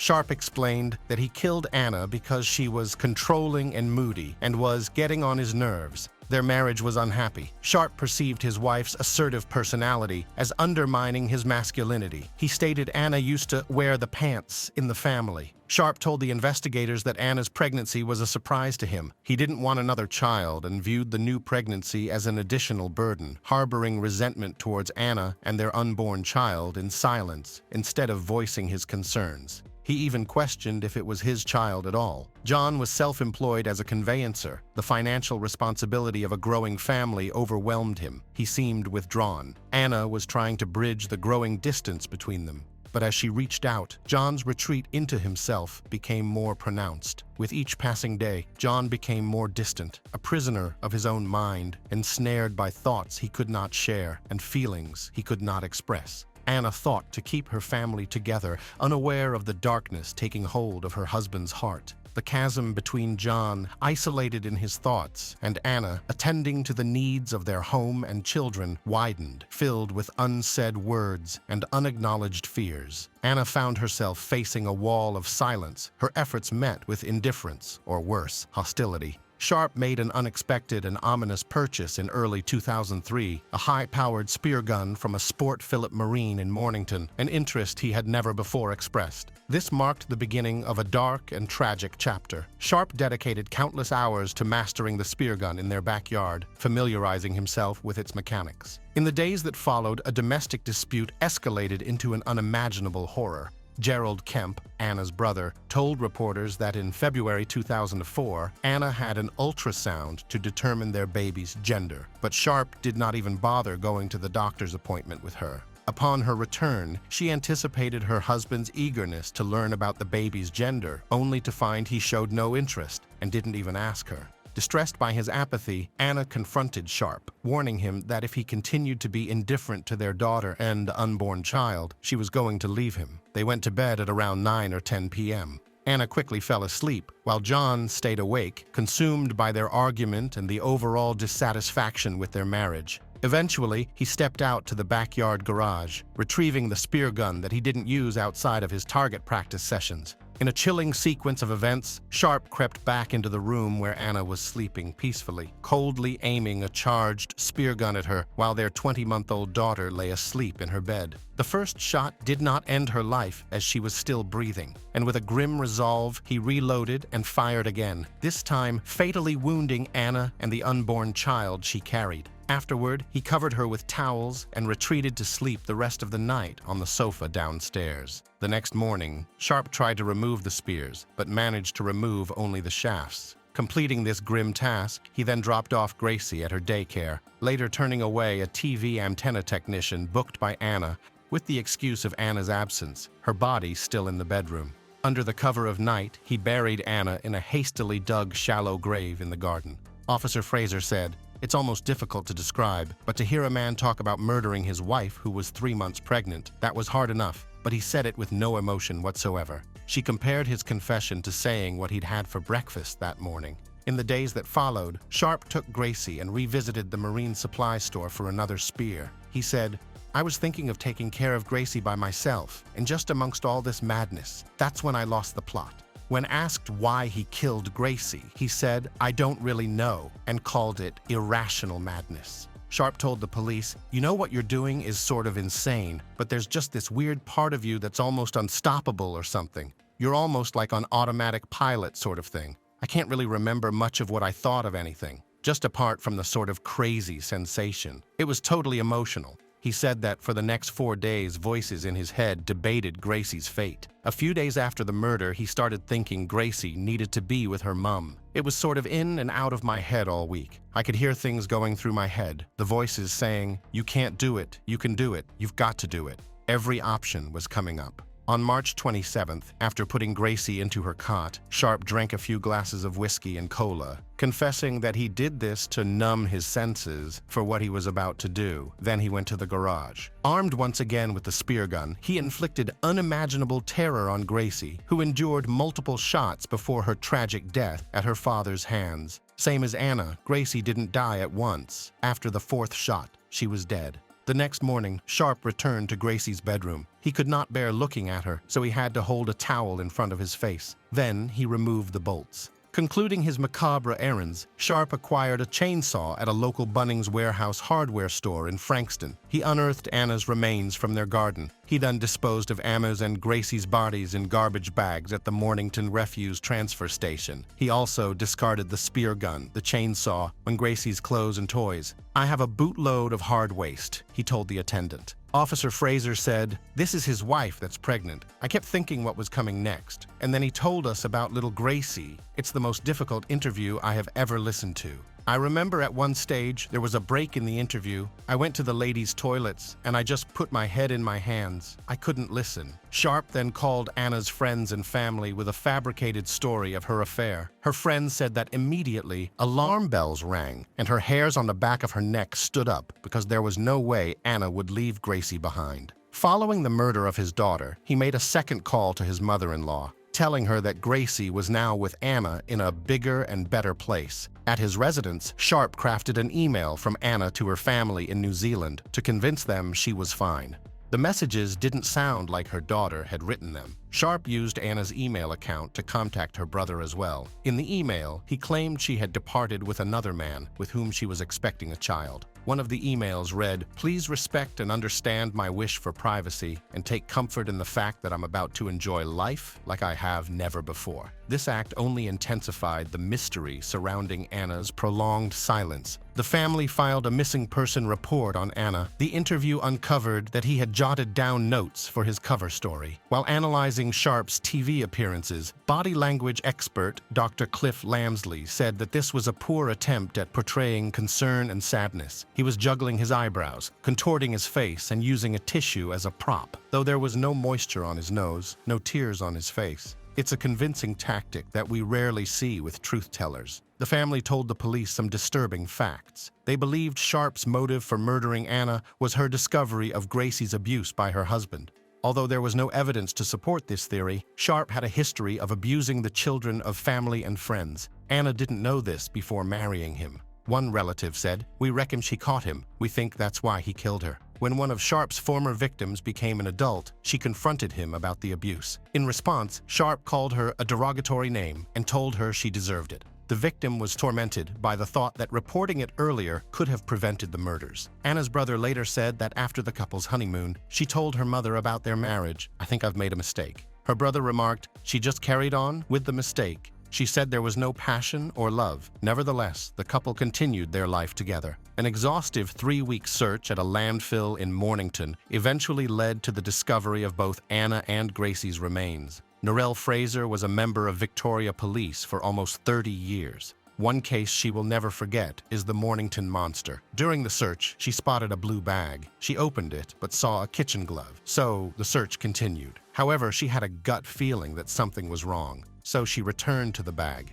She then realized that the glove was not what it seemed. She said, "It's funny, but I knew I'd find Anna. Just an innate feeling I can't describe any better than that. And when I did find her, I couldn't leave her. I sat with the bag, waiting for crime scene to arrive. I couldn't bear the thought of her being alone in the tip without anyone with her. I've thought about it since, and I know it sounds bizarre, but I almost feel like Anna was reaching out to me. I was determined to make sure that Anna wouldn't end her life in this tip. I just knew I would find her, and I did." Soon she realized that Gracie must be close by. "I put my head in my hands, and I just cried. I cried for what Anna had endured, for Anna's family, for humanity as a whole, I suppose." They were laid to rest at Green Park Cemetery in New Zealand, with Anna's maiden name, Kemp, marking their final resting place. The memorial also bears the name of Anna's unborn son, Francis. During the trial, the attorney aimed to shed light on John Sharp's psyche, his mental anguish that preceded the tragic events. Through the defense's lens, Sharp's life was depicted as being full of mounting pressures, financial strain, marital discord, and a crippling sense of entrapment. The sentencing judge said the events of the crime were too awful to contemplate and singular in its barbarity. He stated that Sharp had murdered his daughter simply so that his first crime would not be discovered, which was unspeakably callous.